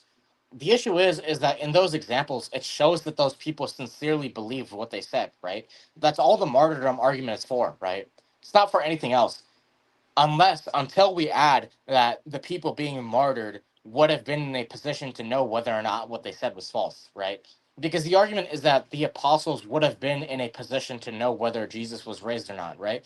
Because they claim to have Yeah. seen it. They're claiming to So, be eyewitnesses. yeah. So the idea is that if, let's just say it was false, then what would be occurring is that they were being martyred for something they knew was false. Because if, let's say, the gospel narratives are false, that means the gospel writers would have to have known it, given the position they were in, once you accept apostolic authorship.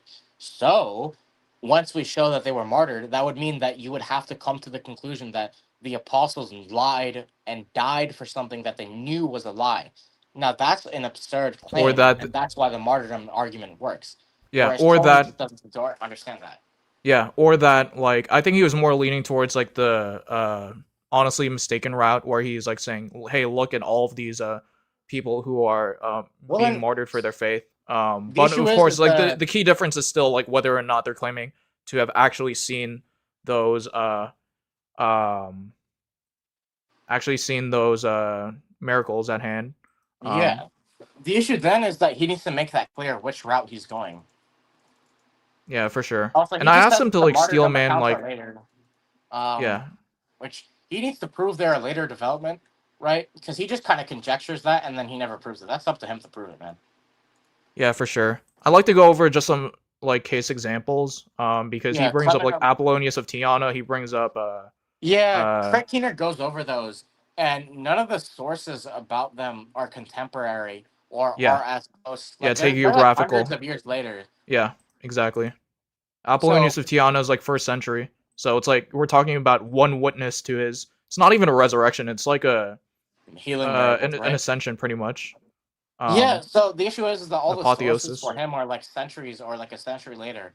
So the idea, like Craig Keener goes over this in his book on miracles, that every miracle worker from antiquity, besides Jesus, has sources that are way too late to actually confirm anything. whereas Yeah. Jesus' sources are like right after the fact. Like Paul is writing from like the 40s to like 60s, right? Paul is going to be attesting to his miracles, and yet even Paul is like what, only like 10 years after the crucifixion at most when he's writing, because he's writing in the 40s. Yeah. Yeah, and that's a scholarly consensus on our side too. How Hmm. many slides do I have? I think I have like let's see here, 800. In this PowerPoint, this rendition, it's 733. Yeah, So yeah, Overreactor. Wait, Overreactor. Are you on the Imago Logos Discord yet or no? thank you by the way, Inspiring Philosophy Junior. He is honestly like my go-to like inspiration as far as like, I mean, he is inspiring philosophy. I just realized that, but yeah, like I met him personally at like a Texas Baptist conference, and ever since then I knew that he was the next William Lane Craig. So I don't know, man. I can't lie.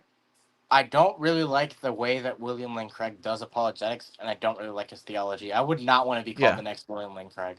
Well, I mean, I mean, as far as like repute is speaking. Oh, okay. So He is a very good. I like the way he debates, though. He seems like a nice person. I just don't agree with him. yeah, for sure. But yeah, he brings up Jim Jones. Like in my slides, like I have a whole like section dealing with like cults. So like Islam, like they don't even claim that there were like witnesses to Yeah. like Yeah. So like, the events at hand, okay. like splitting of the moon or the night journey. Those are comes from the hadiths. At most, you have Muhammad testifying that he was getting these revelations from the angel Gabriel, which are really like convenient as far as like how many wives he can have and like what kind of wives he can have. Um and just doesn't seem like he genuinely, honestly, I don't think Muhammad believed in what he was claiming. So By yeah, the way, I mean like do you have permissions to show things on stage? let me see. Because I've Um tried and it just doesn't work apparently. edit mic settings, edit name and title. Guess. Mhm. Um let's authenticate, can stream this to their own destinations. No, I don't see where I Oh can well. give you that Okay. permission. Buston put a comment that I wanted to put up that goes over the William Lane Craig controversy. Yeah, for Yeah. sure. Yeah, Young Christian said that, and then Bust Down said something right above that. So wait, you were saying bust down? You want Yeah, me to pull Bust up? Down. Doctor, but he's, yeah, Dr. Bust Down. The next biggest tritheist. Fair. Yeah, so the joke here is basically that social Trinitarianism leads to like tritheism. Basically, I don't want to get too much into the philosophy stuff. Well, actually, I have a video on the logical problem of the Trinity. If you just pull that up, you'll see why, and we get into social Trinitarianism there. Yeah, for sure. Um, let's see over here. Let me go back to my slides real quick. But like, yeah, guys, I had the receipts prior to the debate. Like honestly, like I had Mormonism. He mentioned Mormonism. I also like gave the refutations for why like these shouldn't be taken like as like serious evidential like claims to like anything. Like golden tablets at the end of the day aren't anything miraculous. So like there's issues of them like apostatizing from the church. I mean, sorry, getting excommunicated from the church, not seeing it like physically, not being martyred actually. And I brought that up in my Planet Peterson versus Grayson debate. Um, they went over Heaven's Gate. So yeah. No eyewitness accounts to miraculous events. It was just a belief that they would be saved through the spaceship or whatever.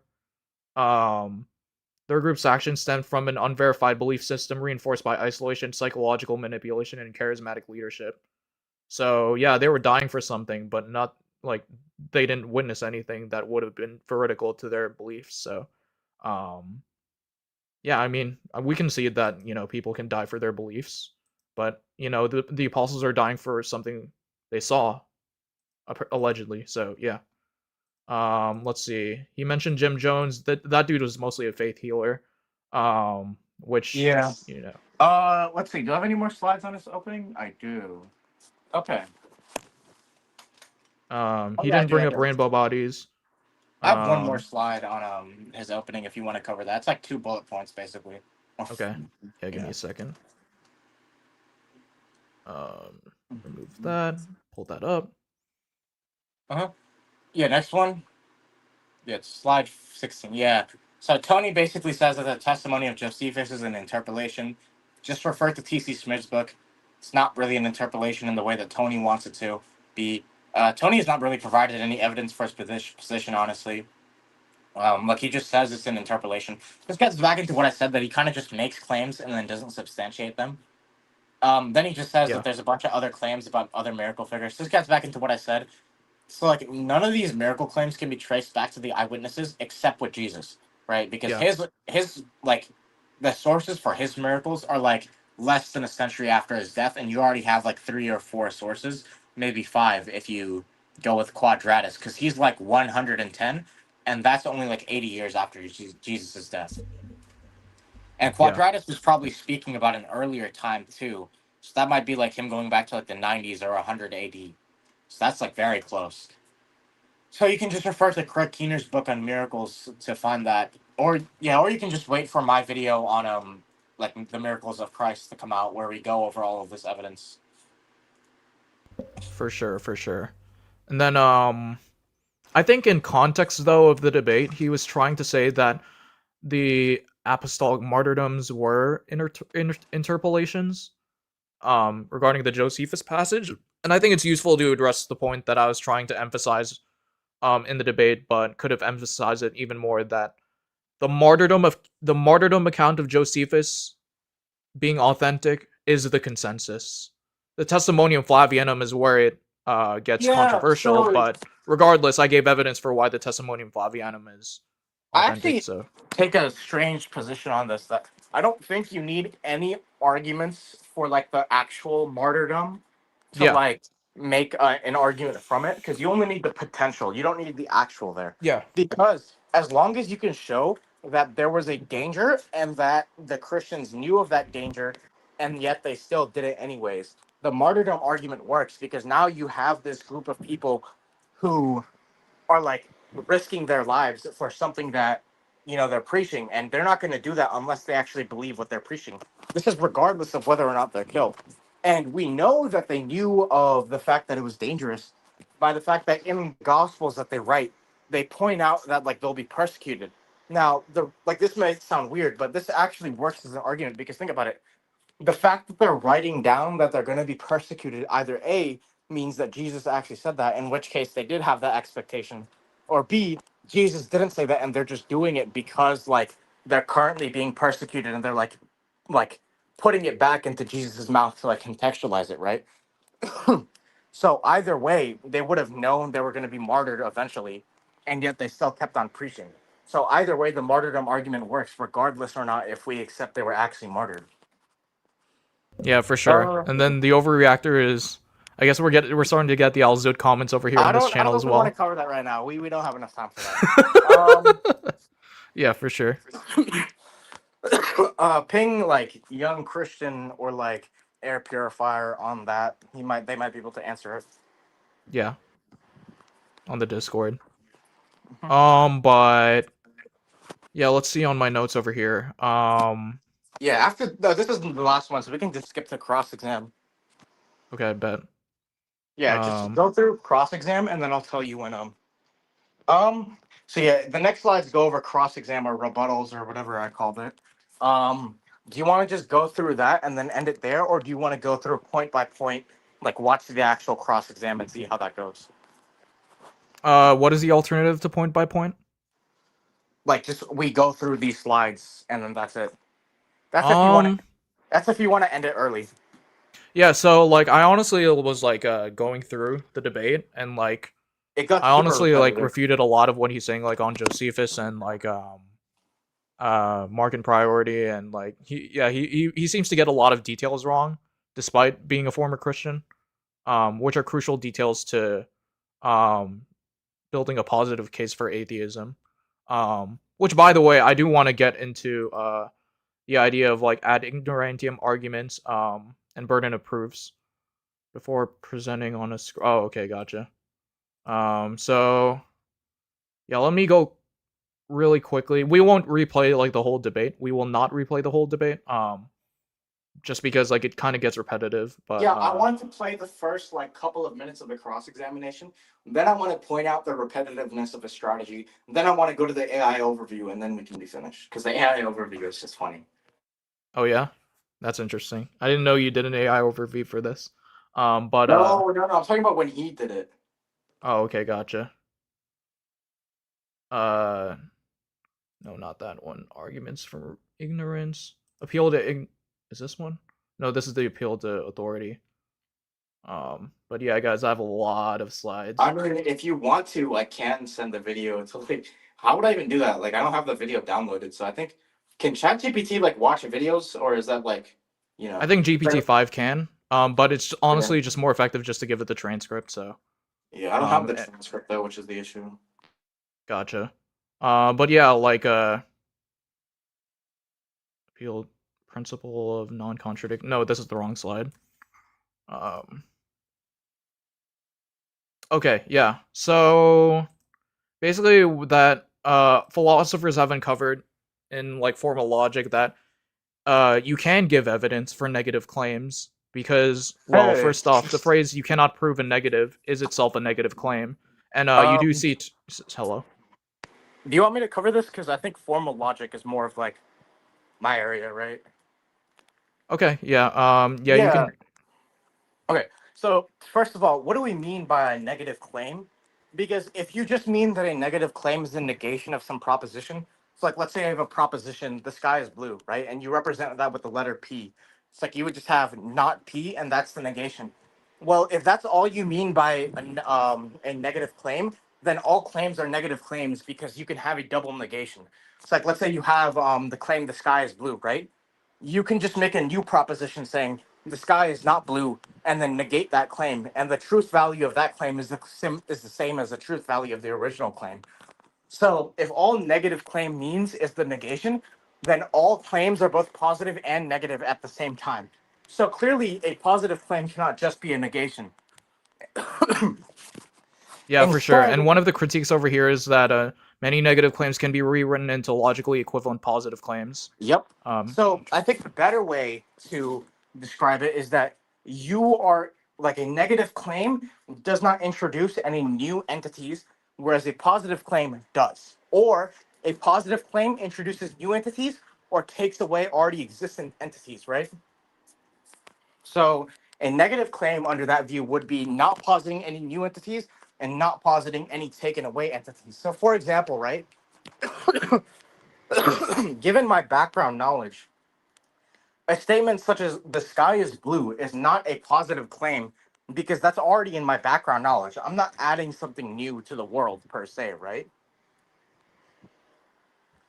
That's not because remember, positive claims are the ones that have to be proved. So if I say the sky is blue, that doesn't mean that I have to go out and prove that, right?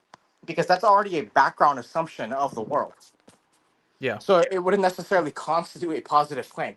Now another Well, I would actually make the qualifier that it's still a positive claim, but we just have so much evidence of it being blue. Yeah, that's Um, one way to view it. We can say that any positive claim is that which posits a new entity, and a negative claim is the one that does not. Or you can do it the way I did. I think both can work. It just depends on your definition. But the issue is, right, is that can you prove an entity does not exist, right? Because let's say proving a negative claim is just saying that an entity doesn't exist or a new entity doesn't exist. Well, if you were to show some form of contradiction in the description of said entities, like let's say it said a square circle exists, right? That's going to be a contradiction. And if I said that exists, you can prove the negative claim that such object does not exist by just proving the contradiction, right? So the claim square circles don't exist is a negative claim, but you can prove that. Like not just like prove as in show it's probable, but like prove in the mathematical sense as well. yeah. And then like you can also make like a modus tollens argument if you were to Yes. expect like some evidence given some proposition. So like Uh-huh. if proposition then evidence, there's no evidence for that, therefore not that proposition. So like sort of like reductio ad absurdum, showing the absurdity or contradiction of a negative. Yeah, you could also do an Occam's razor type thing where you can say the best explanation is the one with the least amount of necessary entities, and say that, hey, we can prove a negative by showing that the best explanation is one where this entity doesn't exist. Like, the most obvious one is the teacup around Jupiter, right? Well, the best explanation of the world doesn't include the teacup, so we can rule it out as a good explanation and say that a better explanation is the world where it doesn't exist, right? Yeah. But I guess what So I'm trying to get at is with these slides is that you can in principle give evidence for a negative claim. There's nothing like deductively like saying that you cannot give evidence for a negative claim or like saying that it's like disingenuous like with like it depends rational on how you ingenuity. define negative claim. Like how you define negative claim really impacts how much evidence you can give. Yeah, Because yeah, if you for just sure. define negative claim as a negation, then all claims are both negative and positive at the same time. Yeah. So like and then like I also reject dialectical egalitarianism, which is something that was alluded to in the beginning of our review, which basically is a way of saying that dialectical egalitarianism is simply the proposition that the burden of proof is on the one who gives a claim, regardless of whether that claim is like positive or negative. So most people would say positive claims, but then that gets into the issue of like, okay, what counts as positivity in this instance? I think the Um, best way to account for positivity is Occam's razor. The view that a positive claim is just positing an entity, that seems to be the best one. but in any case, like, yeah, so like the burden of proof is not necessarily on who like gives like the first utterance of a statement. It's rather epistemically the burden of proof is always on the one who lacks the evidence. It's only the burden of arguing, um, give dialectically adequate reasons that could persuade your opponent. Um, and then there's a paper that talks about this. Let's see, 17. So I believe that one is the yeah, Bodlovich on presumptions, burden of proof, and explanations in formal logic. Um, that talks about this. Yeah. But yeah, Um, basically what I'm trying to say is that you know, just because you say something first doesn't mean that oh, all of a sudden you now have the burden of proof. It's just a common courtesy is what it amounts to. Which is what Bodlovich argues.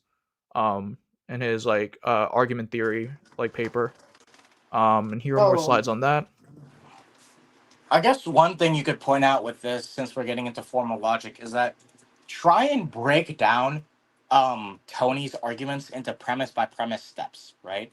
Get the Yeah. conditional, get the antecedent, and get the consequent, and see if that conditional works, see if the antecedent works, and see if the consequent actually follows, right? When I tried doing that with Tony's, either I couldn't because there's not enough information to do it, or it just didn't work. Whereas with Apollos, when I tried doing it, like if you go to slide 8 on my slide, I was able to do it pretty easily, right? Mm-hmm. So I think that's going to show the quality of the arguments as well. That you can make a syllogism pretty easily for Apollos, but not necessarily with Tony. And when you can, it just falls flat. Like his idea that basically, if Christian or like if revelation exists, if divine revelation exists, and God is real, then you would see a consistency of interpretation. So he's trying to make like a modus tollens argument where he's saying, you know, if God exists, then consistent revelation. We don't have consistent revelation, therefore God does not exist, right? That's an Mm-hmm. attempted modus tollens. It's just that obviously the uh, what's The it called? The premise. conditional. Yeah, the conditional Yeah. isn't true. Yeah, for sure. Um, but yeah, like I think that Tony did like try to like come up with like a general argument like in his opening statement, but then he kind of gish galloped like throughout the rest of the debate with like pointing out by like shifting burdens of proof. Um, Um, if you go to look at the most recent comment, there is something that you might want to pull up. yeah, Yeah, so I mentioned that what's it called? That like there's different ways of giving an account of what a negative and positive claim is. You can say that a positive and negative claim are just like boiled down to negations, right? Which I don't think that works. I said that in my view, the best explanation of what a positive and negative claim is just like a positive claim posits an entity, a negative claim does not. yeah, So yeah. yeah. So my definition is about ontological commitments. Now the question is the burden of proof upon the person who makes a positive claim or upon the negative claim? Yeah, Well, and I would argue it depends, right? Because if I'm saying there's an air particle over there, I'm positing some sort of ontological reality or like ontological entity. yeah, that's a But positive ontological commitment, but is it really my burden to prove that air yeah, molecules exist? yeah, It all exactly. depends on the background knowledge of what's it called? It depends on the background knowledge of Yeah, it both depends on parties. the evidence. Exactly. Yeah. So like if I wanted to say that like what's it called? Like that the sky is blue, everyone's background knowledge already confirms that and everyone's intuitions already tell us that. So it's not really my burden. Similarly, right? Let's say I make the claim the external world is real. Well, the burden of proof is not really on me because that's already a self-evident and intuitive claim despite being a positive one. So the idea that you need to prove all positive claims or that the burden of proof is upon me for any positive claim I make, well, that doesn't really work here. Because sometimes you can make a positive claim and the burden of proof is upon the other person.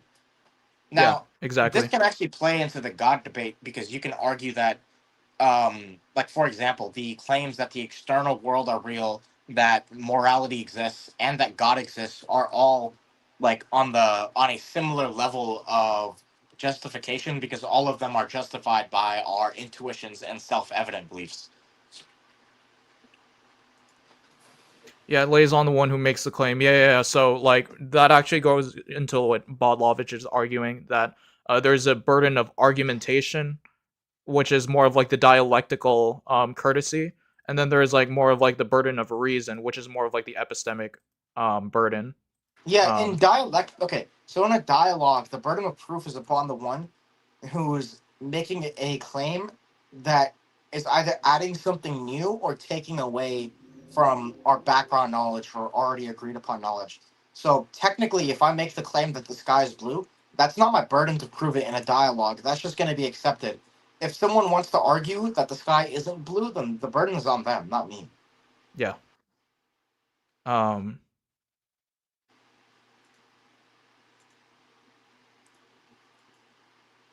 yeah. But did you have anything on your slides? I have stuff for the cross exam, which I go into burden shifting a bit, but that's gonna Okay. come later. Yeah. Did we want to play some of the debate, or Yeah, get up to the point where it goes to onomastic congruence, where he says that onomastic congruence just means the author is familiar with Judea. sorry, say that again? Go up to the point where he says that onomastic congruence only proves that they're familiar with the region. Because Oh, after I that, think it's that's just like like, far into the debate, oh, to be okay, honest. okay. Oh, do you want me to start there, or No, go up to that point, because after that, it gets really repetitive, and you'll see why. okay? We Let can me go point see. by point, though. This is the live chat replay. Where's the transcript? Show transcript. Because I have four slides on this, and it gets really, really repetitive. It's either him missing the point or burden shifting or making a claim that he can't substantiate. And then there's the AI Congruence. overview, which he did for some reason.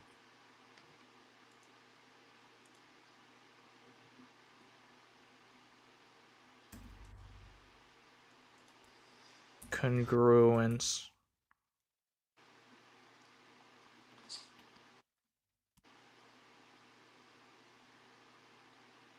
The authors are familiar. Yeah, it's like 1 hour 13 where he talks about onomastic congruence, and that's like Okay. almost an hour into the debate. So I How don't know far if are we we in wanted to right do that. now? Uh, an hour 13 minutes minus 22 minutes is where the back and forth Oh, okay, starts. So yeah. yeah, Yeah. Do you just want to go through the slides instead of just reviewing the whole or like watching it then? yeah, for sure. And I can always release videos as far as like specific details. Like I know we wanted to go into like Papias a little bit and stuff like that. So Wait, I don't go. know if I we didn't could hear what you said. Wait, go into what? I didn't hear what you said. go into like Papias and him being a reliable source. I think Richard Bauckham has a lot to say about that. And it's not Yeah, like I have some stuff coming out on that in a while, so I can probably cover that as well. yeah, for sure. And then Yeah, go to the yeah, go to the rebuttal slides and we'll just start there. yeah, for sure. Go to you're on slide 18, right? Yep. Okay. So let's just this is his rebuttals. So first, Tony argues that the Testimonium Flavianum is not authentic. I put authentic there. That was my bad. Then, when Apollos argues that it is, he basically just shifts the burden by saying, "Yeah, but many people thought they were messianic figures." First of all, he misses the point of the testing, like the TF, right? The point of it is to show that Jesus existed, and I guess here to show early evidence that the resurrection was like the original belief and didn't like evolve. And you can extend it to showing that Jesus was interpreted as doing paradoxa, which is roughly meaning magic, meaning that Josephus admits that like Jesus did some sort of supernatural act, which is important because like supernatural, like Josephus admitting Jesus did supernatural acts is, it implies that the sources he uses also implied that, right, or said that. And the reason why that's important is that the sources he uses, and T.C. Schmidt goes over this, are like directly connected to the trial of Jesus, right? So Yeah. Josephus would have been in a position to know whether or not he actually did that.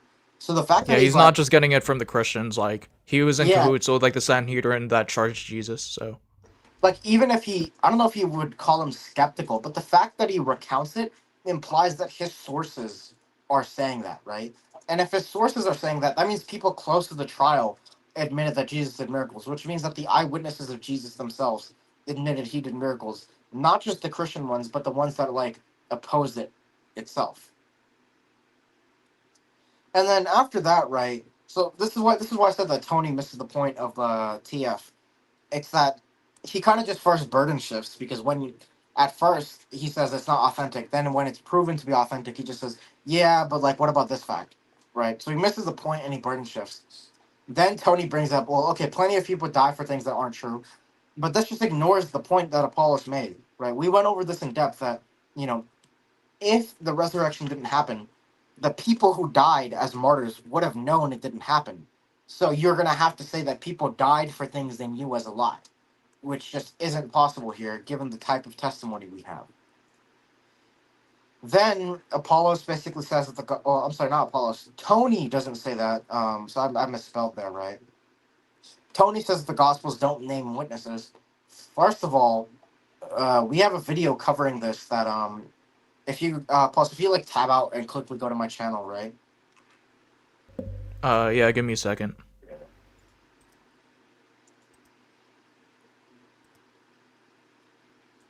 Screen. Yeah, give me a second. Yeah, okay. If you find the one that talks about the gospel authorship,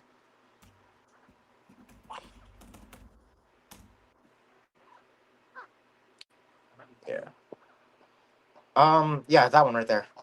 See that? So, if you look at that video, there we argue that the gospels, it's not just that they were authored by Matthew, Mark, Luke, and John. We argue that the authors specifically attest to it themselves. We argue against the view that like the gospels do not say who they're written by, because we argue that the titles are added by the authors themselves, meaning that's the author's own attribution of authorship. Mm-hmm. So we can defeat that view that basically Tony says that the gospels don't identify themselves. That is sufficient to refute that. Which, as I said before, I put Apollo says that, but no, it should be Tony says that. That's my fault. Yeah, yeah, and like you said, Richard Bauckham goes into like, and Luke Vanderway go into like the whole onomastic congruence of, which Well, not only this just one, talks about, it doesn't just talk about like which proper names are common in that area, but it literally is naming witnesses. So like, I believe yeah, like, Luke D. Vandewey's 2023 article goes over this, and same with Richard Bauckham's 2002 article. Basically, mhm, whenever names are listed in the Gospels, that's meant to be an identification of yeah, the witnesses that they're using. yeah, exactly, an implicit claim that hey, you can like interview these witnesses that are still living to this day. So, uh, so yeah, Tony seems to admit that the earliest Christians were sincere. Yeah, Yeah, he I does seem think. to admit that. He does admit that later on. But then he brings up like the Gospel of Thomas, right? Or not the Gospel. He brings up the martyrdom of Thomas, right? And he says that, Yeah, oh well, if you don't accept that, you shouldn't accept Clement. But according to you, Thomas's tradition is too late to be a correct one, right? yeah. Well, I would actually dispute that. I would say that it's reliable. I do think Thomas was martyred there. Well, let me put it this way. Like, my position is that it is, like, I said it during the debate, like, it's medium evidence. I think that you, depending on your grade of evidence, it can classify as, like, good evidence that Thomas was martyred, but in any case, we still have better evidence for Peter and Paul. Yeah, fair enough. So So after this slide, I go to slide 19. So Tony concedes methane priority. Like, he straight yeah, up that was a says, weird concession. yeah, like what? Which is very strange because for someone who appeals to like secular scholarship a lot, they will always go with Markan priority as like a knockdown of traditional authorship, right? Because they'll say, "Oh, why did Matthew use Mark if he's not an eyewitnesses, right?" Which depends on Markan priority. I mean, Tony's right that Matthew's the first gospel. I actually disagree with Apollos on this, right? But it's weird that Well, like, no, I think we actually agree. I just think that Greek Matthew's later. okay, okay, I'm still neutral on where Greek Matthew is, to be honest. Gotcha. Yeah, but this is just very strange. I feel like this was a blunder that kind of showed that he didn't know much about the topic. Because this is not a blunder I would expect someone who like is very knowledgeable on the topic to make. Even someone that's like moderately knowledgeable on the topic would not make this blunder. Mm-hmm. So like if you're an atheist and you're knowledgeable about the biblical text, you're always going to support Mark in priority. I've yet to see someone that doesn't. Yeah. Then he says, so remember what I said about like you like the whole Tony bringing up that like the gospels don't name their witnesses, right? Yeah. Yeah. So he shifts the burden of proof again, right? So at first he says a good historian would tell us who they're getting their information from. Then as soon as you bring up the like 500 witnesses, he says, well, how do you know Paul is accurate about the 500? And like he contests the accuracy. Well, hold on. First he gives the burden of saying that like, oh, well, Who what's they're it getting their called? information from, and Yeah, Paul does Historici when he does his interview with yeah, Peter and yeah, and then James, the he brother of shifts the burden of Jesus. yeah. So when you fulfill that burden of this isn't really shifting the burden of proof. I should have labeled it as shifting the goalposts. That was my fault. Although this is shifting the burden of proof as well because the burden of proof isn't upon the person who like cites the primary sources. The primary sources are true until proven otherwise. But yeah, so this would be shifting the goalpost and shifting the burden of proof. Hmm. Because at first Um. his question is basically like what's it called? He makes some criteria that a historian needs to do this. You fulfill that Yeah. criteria and show that Funny Paul enough, does. Luke Vandewey talks about, like, Yeah, how Luke was like a first class historian, saying he interviewed the eyewitnesses. So yeah. I mean, even there you then go. though, he already admitted that Paul is sincere. So if Paul is sincere, then you don't really need to provide much proof for Paul's veracity if he's already going to concede that, right? Hmm. Yeah. So he's shifting the burden of proof and he's shifting the goalpost, which is kind of funny. I also don't think that he has a good understanding of what his circular argument is. Yeah, yeah. Do you know what Houston Euler is talking about with regards to Herodotus? It's complicated. Okay, fair enough. Look what Bust Down said. But with Herodotus, I don't know if the Gospels were trying to imitate him anyway, so I'm not sure how relevant it would even be. Because these are like, because the Gospels would be in the genre of biography. Yeah. Yeah, did you see Bust Down's comment? Yeah, shifting so much he got a sticky keys prompt. True. Yeah, the shift But button. the next thing would be that, like, he doesn't understand circular arguments. So a circular argument is using one and the same proposition to confirm itself. Like, let's say if the proposition P, if you're saying one, P is true, two, therefore P is true, that would be an example of a circular argument, right? Yeah, and he strawmans my position saying the Bible is true because the Bible is true. Yeah, you're not Um, doing that. What you're doing is just saying, hey, we have Paul saying this, we have Matthew saying this, we yeah, have two different yeah. sources, Because the so we Bible can didn't confirm. exist until like the 4th century. Yeah, As far as like the yeah. compilation is concerned, Yeah, in terms of I'm appealing to them compilation, as separate, what you're independent basically saying, it attestations. would kind of be like, let's say if we took all the historiographical evidence for like Julius Caesar, right, and we put it Yeah, into one book, right? You can use all of the evidence in that one book to confirm Julius Caesar existed, even though yeah, you're technically just using one book. yeah. It wouldn't be It's just circular, yeah, because just all that because. happened is that these books were just compiled into one bigger text, and that's why Yeah, they're united. But hmm, when they were originally written, they were meant to be separate texts, basically. yeah. They were circulated as separate texts, as a matter of fact. So, yeah. Yeah, but another thing you can point out is that even when you're using one and the same text, you can use different parts of one and the same text to confirm each other, right? Because a Mhm. circular argument is only one and the same That's true. proposition. Yeah. Yeah, it's one and the same proposition, but if I use one part of a text to confirm another part, that's not circular. Yeah. Exactly. That's a good point. Like, Um. so to give you an example, Thomas Aquinas says that nothing changes itself, right? But he says nothing changes itself in the same sense. However, let's say you have, I don't know, a steel rod which is heated up on one side, and then that side carries on the heat to the other side.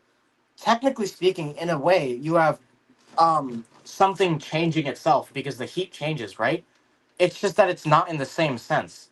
So you have one side changing the other side, which is important because now the change, like the self change, isn't in the same sense. So in an analogous context, right?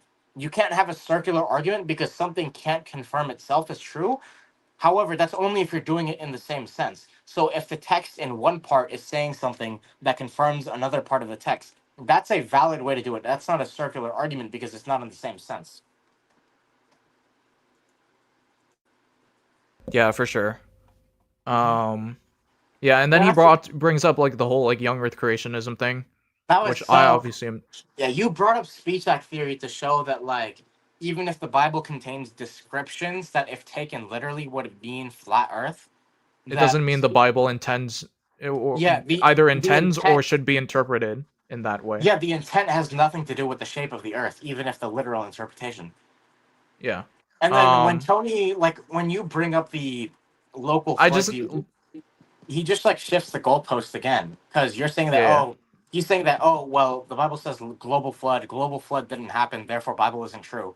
Well, then you say, okay, well, your premise that the global flood happened according to the Bible is false. Then he kind of just like moves again, like Yeah. he He just just goes he somewhere says else. like, give me any reason why. I think the quote is, "Give me any reason to think that anything in the Bible is true," which is Yeah, just that's just basically a like naive enumerative shifting the induction goalpost. fallacy.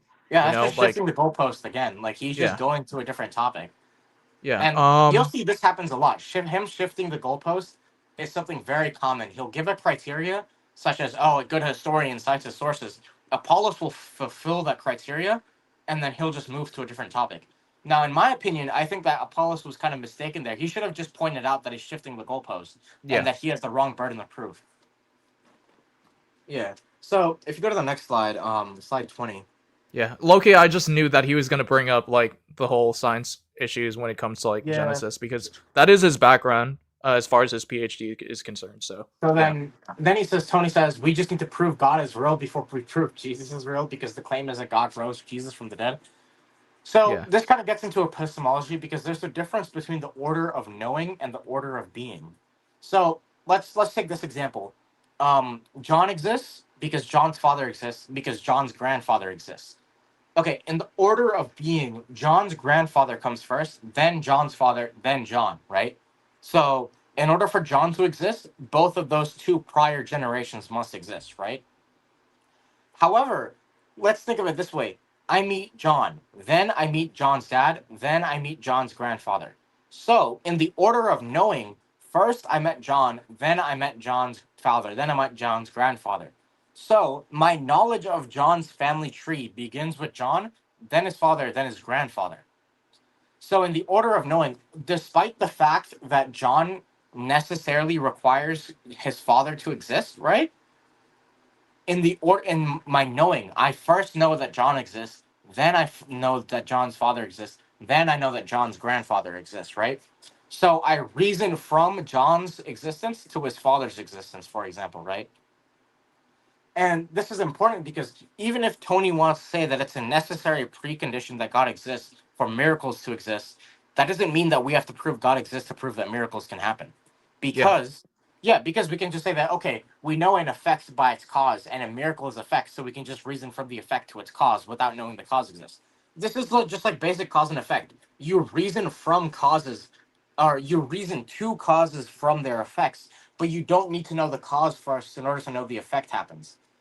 And that's important because the miracle here is the effect and God is the cause. So, like in the John example, if I wanted to prove John exists, do I need to then prove that his father exists before I can know John exists? No, I just have to see John, and then from there I know he exists. I don't have to prove his father exists.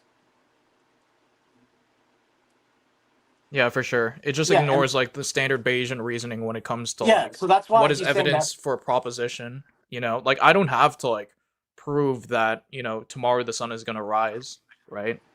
Like I'll point to different reference classes, so yeah. Yeah, His so like voice is cute and cuddly. his entire argument is that, oh well, Jesus being raised implies God exists, therefore you need to prove God exists. No, that's just not how the order of knowing works. Causes, or I'm sorry, effects presuppose their causes, but that doesn't mean you need to prove the cause before you can prove the effect. Rather, you know the effect, and then from there you reason to the cause. And this is kind of just how St. Thomas Aquinas does natural theology. He goes from the effects to the causes, but you don't have to know the cause exists prior to knowing the effect. Yeah. But yeah, God did it is never the answer in history. That just begs the question. Yeah, basically. Tony basically just shrugs off Paulus's explanation of miracles without providing evidence. Yeah, he kind of just says that Yeah. your explanation of like Hume's wrong, like saying that Hume is wrong about induction. He kind of just says no, you're wrong, and then moves on. Mm-hmm. Yeah. So if you want to, let's go to the next slide. I think this is the last slide too. So. Yeah. So Tony just assumes that Paul wouldn't have seen a physical body, and then when you point out that he would have, he kind of just like once again, like he basically just says, yeah, well, there's other sources that speak of resurrected bodies. That's what he says, right? Or something around that. Mm-hmm. Once again, he blunders by asking you a question which you can easily answer. You answer it, and then like he just shifts the goalpost. You see how it's getting like repetitive, where he brings something up, you answer it, and then he just shifts the goalpost, and that's it. Once again, he brings up past mass hysteria. Pretty sure you even answer that there, and then he just doesn't justify his claim. Yeah. So he brings up something that he doesn't justify, you correct it, and then he just shifts the goalpost. What's up, Dr. Bustdown? Anyways, then Tony asked why we should believe the Gospels. Like, you already answered that in your opening statement. Then Tony tries to become like an Islamic apologist, and he like fumbles the bag trying to like defend the Islamic literature. Yeah. Because he just has certain presuppositions, like saying that the Hadith are like he kind of just implicitly assumes that the Hadith are eyewitness testimony, and then you just ask him for proof, and he can't give it because he's not like an Islamic apologist, so he just fumbles the bag. Yeah. Yeah, so then he kind of just misunderstands onomastic congruence, and he'll say that like you only need like familiarity with Judea to achieve it, which the exact study that you cite goes over authors who were familiar with Judea and yet were writing fiction, and they still get it wrong. The only way to achieve it is by having historically reliable narrative. Yeah, and for those of you who are wondering, I cited the source for why names are a good test of historicity by Luke Vandewey, which does take other things like Josephus and like apocryphal gospels that do not have onomastic congruence and random literature. Okay, sounds good. Did you have anything else as far as like slides is concerned? Because I do have some. Not in terms of slides. I guess we could go to the part where it brings up AI and talk about that, because I found that part pretty funny. Yeah, for sure. Okay. Let me just share my screen real quick. I do want to address this idea of like bias.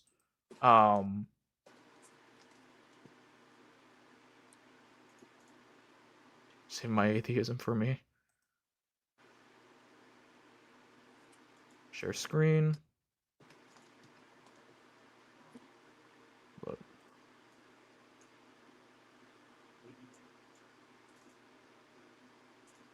I'm trying to share my PowerPoint. There it is. All right. So like epistemologically speaking, bias is just a way to psychologically characterize your opponent in his practice for epistemology, but it has nothing to do. It's not an argument, basically, is what epistemologists understand. Furthermore, you know, like just because like I'm biased, just because I'm doing like a depth first search, as a computer scientist would call it, like seeing like all the arguments for one side, and then after that seeing the arguments for the other side, versus like just neutrally sitting around waiting for um anyone to give like any surface level arguments. Um, you know, there's nothing irrational with doing like a depth first search. Um, so the question in particular is whether or not it's justified. So, you know, and philosophers have understood that there's propositional ex ante justification and doxastic ex post justification. And basically, the difference between these two is doxastic justification can come after you. Uh, it doesn't necessarily have to be like predictive, like propositional ex ante justification. As long as you have good reasons, like even if those reasons like come afterward, after I've, I guess you could say like after after my investigation, or like after the event that I'm trying to investigate, um, then I'm still justified in coming to that belief. Um, so yeah, like the idea of value-free impartial science is widely rejected because bias, strictly speaking, is just value. Um, and so a person's psychological deviation from current best practice is what characterizes bias mostly. But it doesn't have to deal with like a single proposition's truth itself. Um, so like in many ways bias actually can be appropriate. So say for example a doctor looking for ways to save a life. And I don't know where you stand on like the whole like what is it called? Like the gamble or freaking what's it called? The one where you're like trying to pick a religion and then you go for the one that Pascal's wager. yeah, that one. Yeah. So like you know, there are values that get integrated into whether or not we are committed to a proposition more than just epistemic things.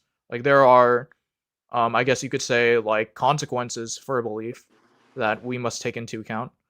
Um so yeah, I mean like these are just more like sources on like how like like attributions of bias are like very very, I guess you could say like burdensome, evidentially speaking. But yeah, here's my bibliography and you guys can look back on that later. Actually, about bias, I actually have some studies showing that atheists are more biased than Christians, specifically the atheists who will oppose Christianity.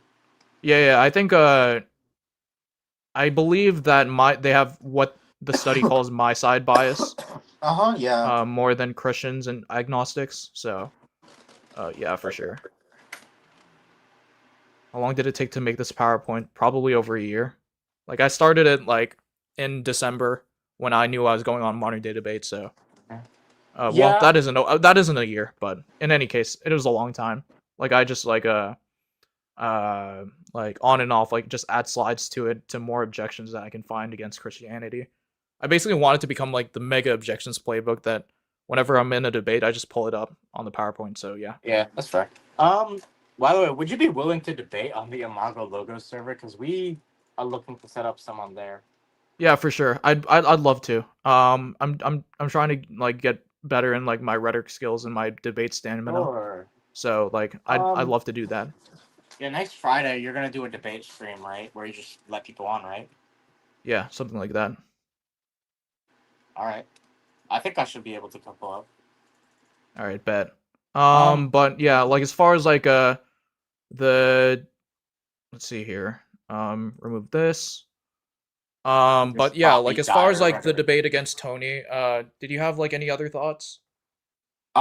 Besides the fact that I found it funny they use AI in the middle of a debate, Yeah, I for found sure. it very repetitive with the way, because it felt like it cycled between him putting the burden of proof on you, him shifting the goalpost, or him not misunderstanding, or just him just asserting shit without backing it up. My bad for the language, but it just felt like that. That was kind of the entire thing.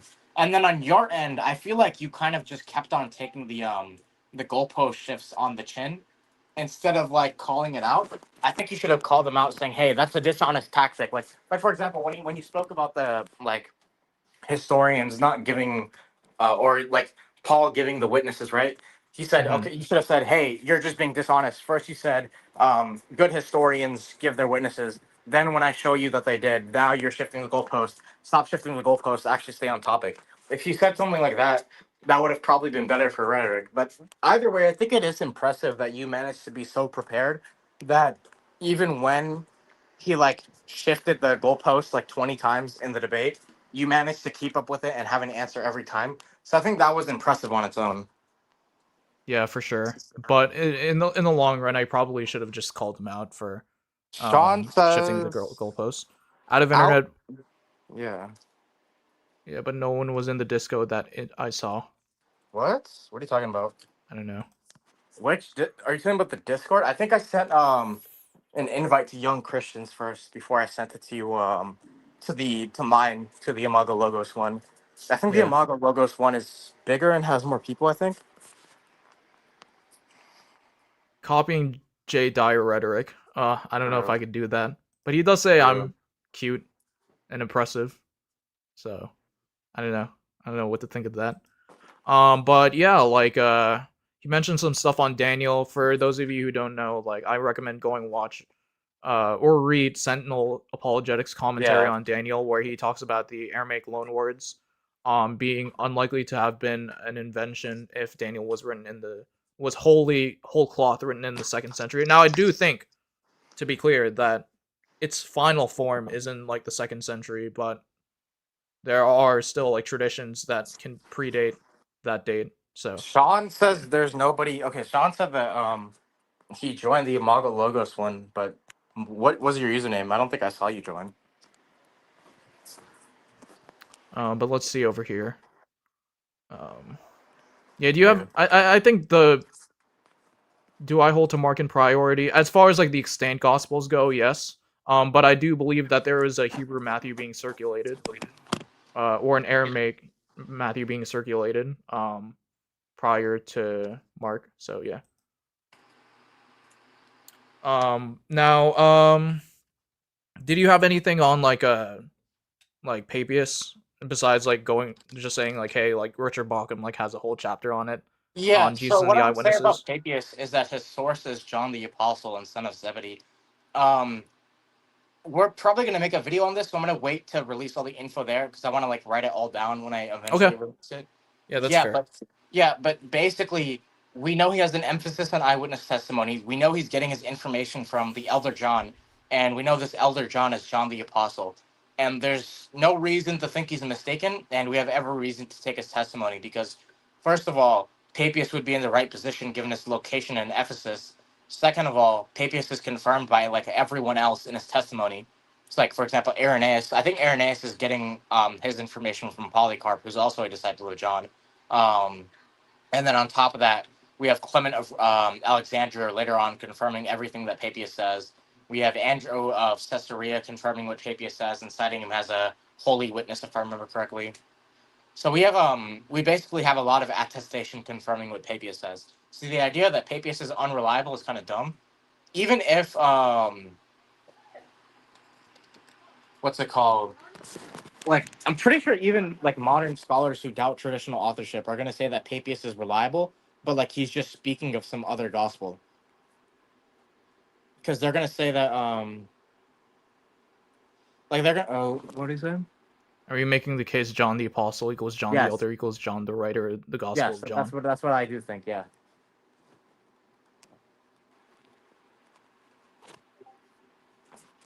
Um, well, cool. Like, I think the last thing I want to do is go over my slides on hysteria pertaining to the resurrection.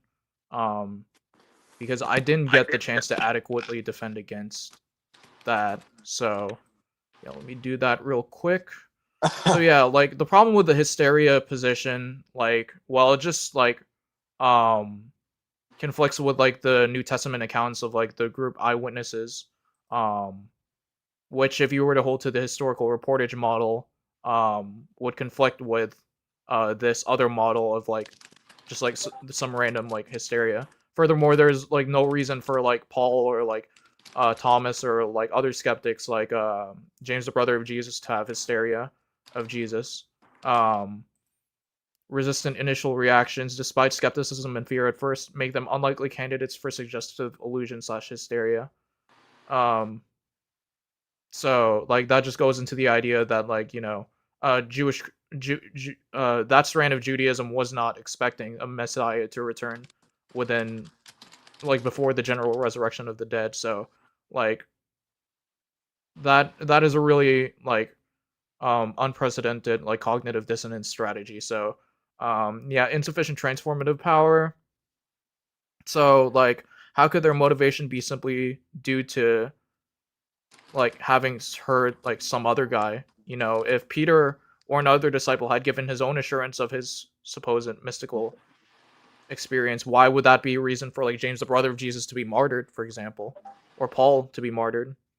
So yeah, and it explains the appearances to skeptics, which is something that I've contended with several times in this sort of like presentation.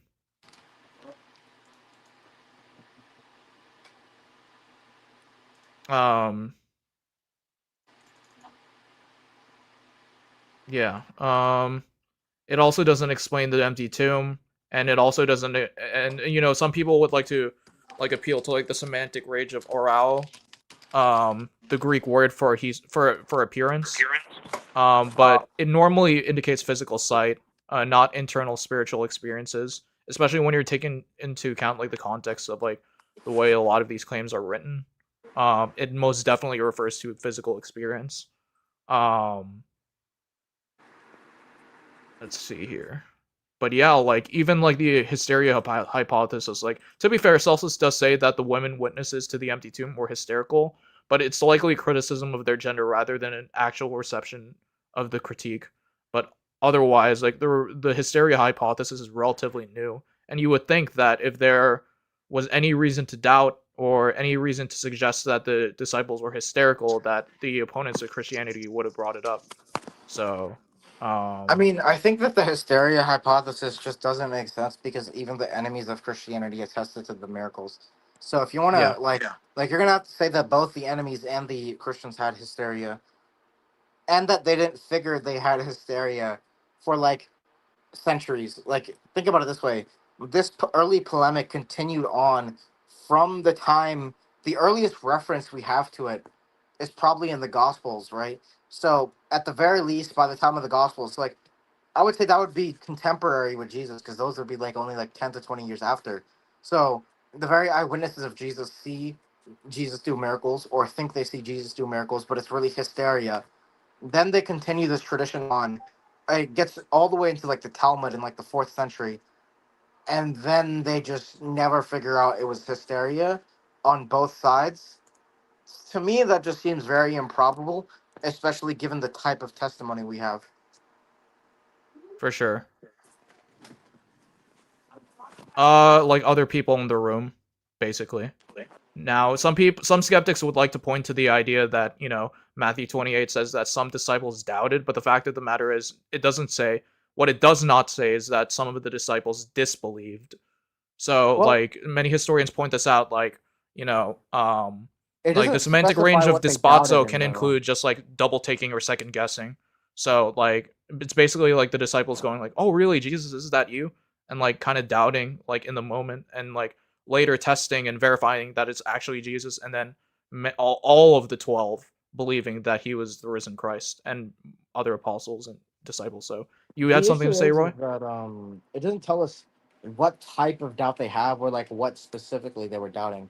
Were they doubting that like like if you pull up the passage, hold Yeah, on. that's another way to interpret it too. Yeah, so he Um, says, then the 11 disciples went to Galilee to the mountain where Jesus had told them to go. When they saw him, they worshipped him, that some doubted, right? And then it just ends there. And then it says, then Jesus said, all authority has been given to me, right?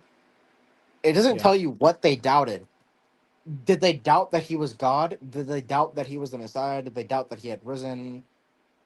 It doesn't yeah. tell you. So I that's, I I I, I tend to favor that the text doesn't heavily imply that they doubt that he was risen, but it's like I said, dispazo has a semantic range of just like surprise kind of doubt, as opposed to like disbelieve, because we have no indications that any of the disciples disbelieved. As a matter of fact, Luke talks about how all 12 of them were willing to be beaten and persecuted for their faith. So yeah.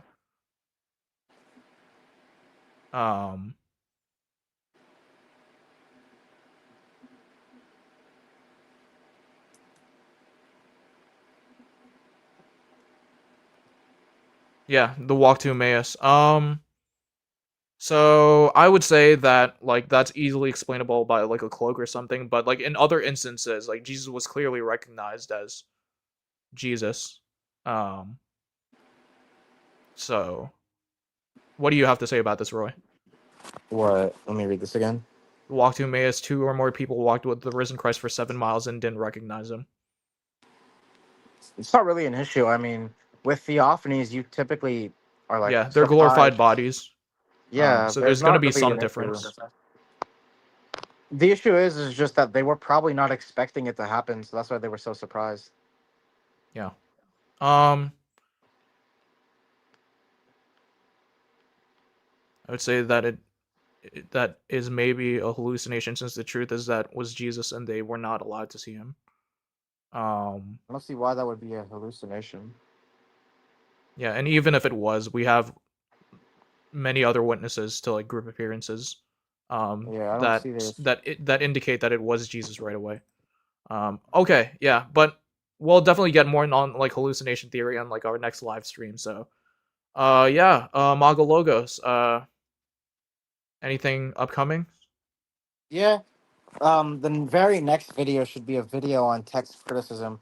The argument that I'm refuting this time is the view that what's it called? That like we don't have the New Testament autographs, which means that we can't be confident in what's it called? What they were. That's gonna be my next video. After that, it's gonna be a video proving historically that Jesus did miracles, which kind of gets into what I talked about here. And then after that, I'm gonna do an introduction to logic. If you want to see early versions of those videos, I'd be free to provide them. If you just like if you just go to the Discord and like ping me, asking me for an argument, I can provide you with some early versions of them. Yeah, for sure. After that, my plan is to do a video on Irenaeus, Polycarp, and gospel authorship. Then we have a video on the perpetual virginity, which is going to be mainly by me and Buzzdown. And then we're going to have a video on why Christianity is better for society from a sociological, scientific, and historical standpoint. And then we're going to have that incarnation video finally released. We actually have like a whole like schedule. Yeah, I've seen the document. You have like a whole schedule of like videos. You're also, I can send you the message link. If you check your DMs, if you want to like share this. I didn't get any DMs yet. Hold on, I'll share it. Right there. I sent it. Alright, are you sure you want me to share this? Because... Oh, okay, it's just text. Okay, gotcha. Let me copy this. Control C. Yeah, some of these are already out, so... Okay, it's not letting me do it in, like, bullet point format. And it... Oh, yeah, it's getting cut, too. Just stream. But you guys can, you guys can just check the Imago Logo server. Yeah, so. Just if you're able to, you could just like share the Discord on your screen, and that could work. Yeah, I already did it earlier. But can you make a video on how Agan is Chalcedonian? Okay, so that's who Jolly Rancher is. All right. Gotcha. All right, but yeah, stay tuned for our next lives incoming, and thank you all for watching. Stay tuned. Oh wait. How do I end this end stream? You made it to the end of this video. If you enjoyed it, please hit like, subscribe, and that notification bell for more content. Got questions or ideas? Drop them in the comments below. Until then, next time, thanks for watching. This is Patrick Boy Paul signing out. Peace.